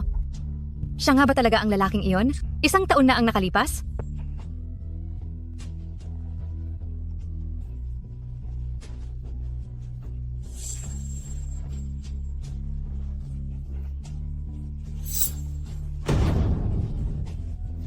Ito ang marka na ibinigay ko sa iyo. Ikaw nga pala talaga. Hindi ba't nasa iyo ang amoy ni Lin Yiwu? Subalit hindi pa rin niya mapigilan ang lalaking iyon. Nakakabwisit. Balita ko. Bumalik na naman siya para hanapin si Lin Yiwu. Mukhang hindi na ito maitatago. Lin Yiwu, dahil nagmamadali kang mamatay, huwag mo akong sisihin kung masakit ang gagawin ko sa iyo.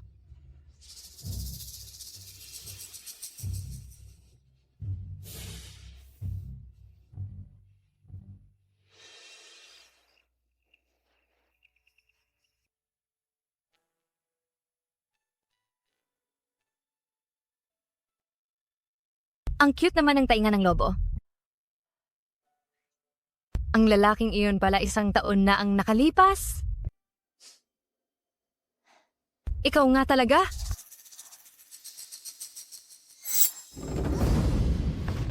Ibig sabihin, totoo na anak ko si Xiaoye? Mami, ako si Fuye. Isa na akong taong gulang. Bagamat isang beses pa lang kitang nakita, naaalala kita. Mami, wag mo naman akong itanggi. Sobrang miss na miss talaga kita.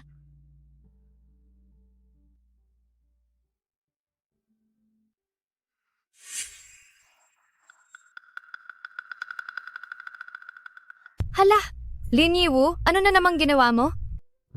Magtago ka muna, dali.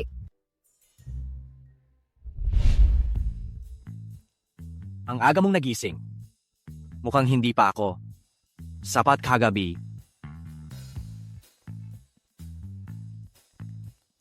Jengbei, Ano po ang ipinag-uutos nyo, young master? imbestigahan mo. Lahat ng CCTV noong araw na nawala si Xiaoye. Masusunod po. At saka, lahat din ang CCTV ang ospital ay tingnan mo ring lahat. Kailangan kong malaman kung sino ang tao sa likod nito, kung sino talaga ang may gawa nito. Apo.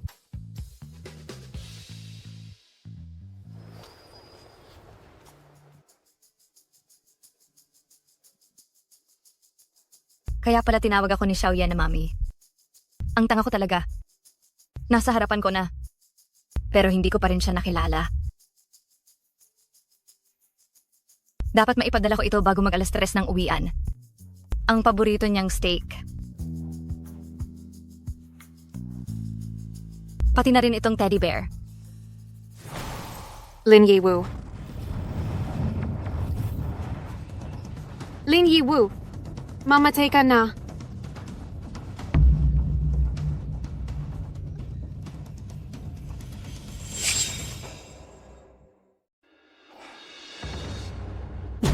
Hindi ba ipinapahanap ko lang kay Zheng Bai ang CCTV footage? Bakit hindi pa siya nakakabalik? Parating na po. Young Master, gaya nga ng inaasahan ninyo, si Lin Qingqing ay isa lang talagang double na dinisenyo ni Yun Zhao. Nasaan si Yun Zhao? Papuntahin siya rito? Maaga palang umalis na siya. Parang may hahanapin siyang paghihigantihan. Lin Yiwo.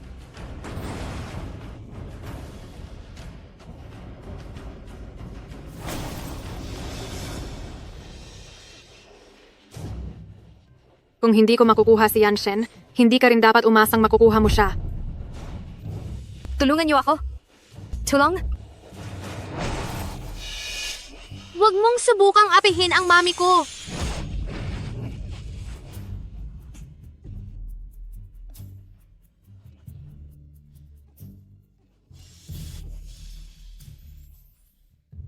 Xiaoye! Ikaw nga yan, Xiaoye. Ikaw ang aking Xiaobao.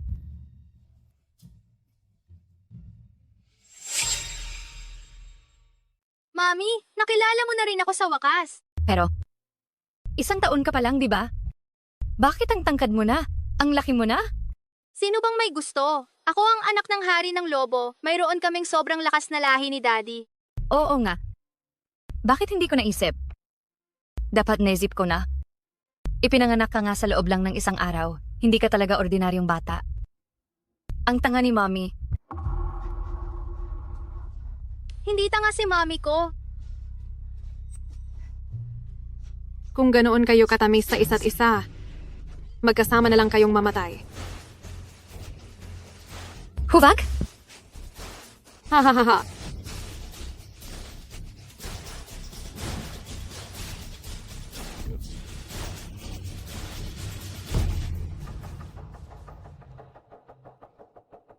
Ayos lang ba kayo?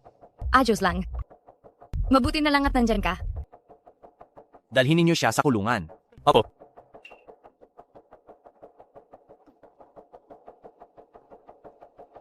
Lagot, nahuli na si Yun Zhao, baka hindi na rin ako makaligtas.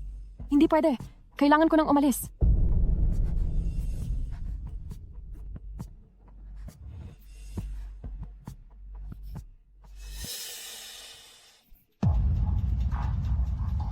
Lin Qingqing. Lin Qingqing. Kilala mo, Mommy? Siya ang kunwari kong mami. Siya ang stepsister ng mami mo. At para lang asarin ka, talagang ginawa niya ang lahat. Ate, patawarin mo ako. Nagkamali ako, ate. Si Yun Zhao lang. Pinilit lang ako ng walang kwentang Yun Zhao na yun. Pabayaan mo na akong umalis, pwede na ba? Ate, Yanshan. Pabayaan mo na siyang umalis na lang. Susundin ko ang gusto mo. Kahit paano, marami na siyang aral na natutunan sa akin. salamat, Young Master, salamat, ate. Ang mga ordinaryong tao ay hindi kayang magdala ng kapangyarihan ng lobo. Uminom siya ng dugo ni Yiwo. Baka hindi na siya magtatagal. Mommy, ito ang kastilyo kung saan kami nakatira ni Daddy. Doon ka rin nagpunta para dumalo sa ball noon. Kaya pala pamilyar sa akin. Pasensya na, Onyo. Nagpabaya si Mami. Kung hindi, mas maaga ko sanang nakilala na ikaw ang aking munting kayamanan. Sabi ni Daddy, dito kami binuunin yung dalawa ni Daddy. Bakit sinasabi mo lahat kay Onyo? 1 taong gulang pa lang siya. Lagi niya akong kinukulit tungkol sa iyo. Tungkol sa iyo. Ito lang ang alam ko. Kaya kailangan kong sabihin sa kanya. Mami, dalahin kita sa kwarto ko. Dito ka na lang matulog sa kwarto ko. Sige na. Oo naman. Mula ngayon, sa kwarto ko na tayo matutulog, di ba? Hindi. Akin ang mami mo. Kung matutulog man siya, sa akin lang. Pero ako ang nagpumilit para maibalik si Mommy. Kaya dapat akin lang si Mommy. Dahil sa akin, nandiyan ka. Akin ang mami mo. Mommy, ikaw na ang magsabi. Kanino ka? Isa lang ang pipiliin mo? Kung ganon, pipiliin ko si Xiaoye. Kita mo na, ako talaga ang pinakamamahal ni Mommy.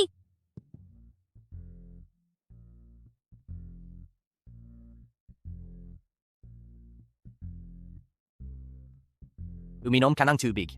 Salamat.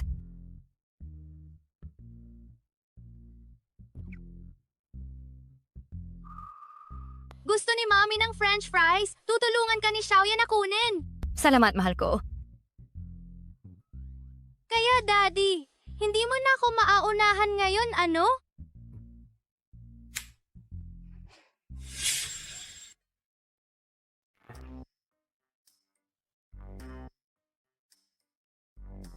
Gusto mo, kumain ka pa ng marami. Salamat. Ikaw ay isang mapanlinlang na taong lobo. Salamat din, Xiaoye. Mahal ka ni Mami. Mahal ka rin ni Xiaoye. Ako ang nagpakain sa iyo ng fries. Bakit sa kanya mo sinabing mahal mo siya? Hindi pwede. Gusto ko rin. Boss Fu, ilang taon ka na ba? Bakit ka nakikipagtalo sa isang taong gulang na bata? Tsaka, hindi pa kita natatanong. Ilang taon ka na ba talaga? Tatlong pu? Tatlong numero. Tatlo? Ang daddy ko ay 100 taong gulang na matandang lalaki. 100 taon? 100 taon na ganyan pa rin kabata? Kapag ako ay isa ng matandang walang ngipin, bata pa rin ba kayong dalawa? Hindi mangyayari. Mula sa sandaling minarkahan kita, wala ka nang pinagkaiba sa aming mga lobo. Talaga? Ibig sabihin ba niyan ay walang kupas ang aking ganda? Hindi lang walang kupas ang iyong ganda. Kahit sa 100 taon, 200 taon, 300, 400, 500 taon, hindi ka na makakaalis sa akin. Hindi ka rin makakaalis sa akin.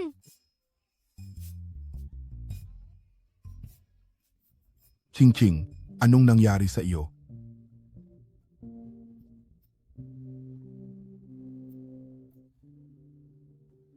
Doktor, pakitingnan ninyo siya. Ano bang problema? Kahapon maayos pa siya. Bakit nagkaganyan na siya ngayon? Nalason siya ng matinding lason. Ngayon ay nasa buong katawan na. Diretsuhin ko na. Maghanda na kayo para sa libing. Tiyak na dahil ito sa dugo ni Lin Yiwu. Kung alam ko lang, Ching-Ching. Ching-Ching.